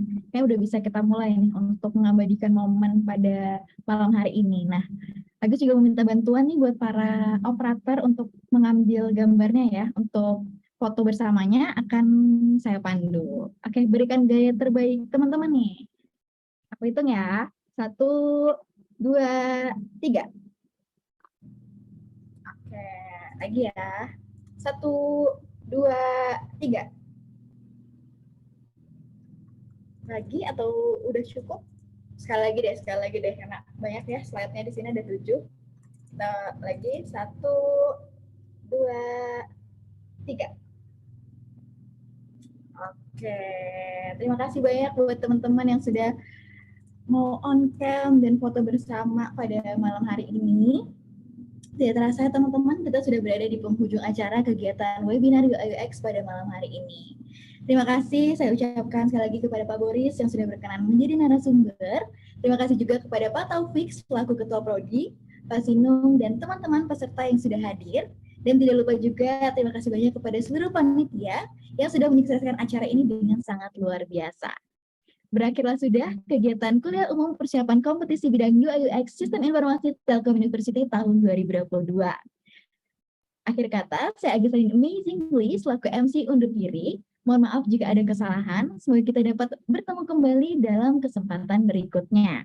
Untuk teman-teman, sebelum sesi ini berakhir, mungkin Agit ingetin juga untuk mengisi link absen nih teman-teman yang akan dibagikan setelah ini. Terima kasih banyak buat teman-teman. Wassalamualaikum warahmatullahi wabarakatuh dan selamat malam.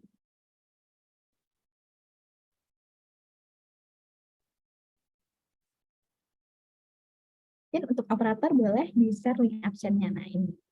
Untuk teman-teman yang sebelum out, boleh ini teman-teman isi dulu link absennya untuk mendapatkan sertifikat ya. Terima kasih banyak Bu.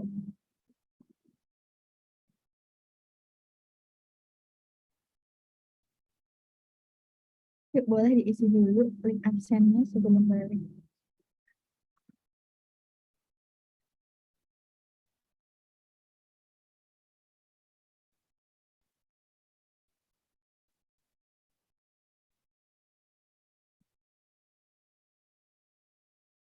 Teman-teman, jangan lupa untuk isi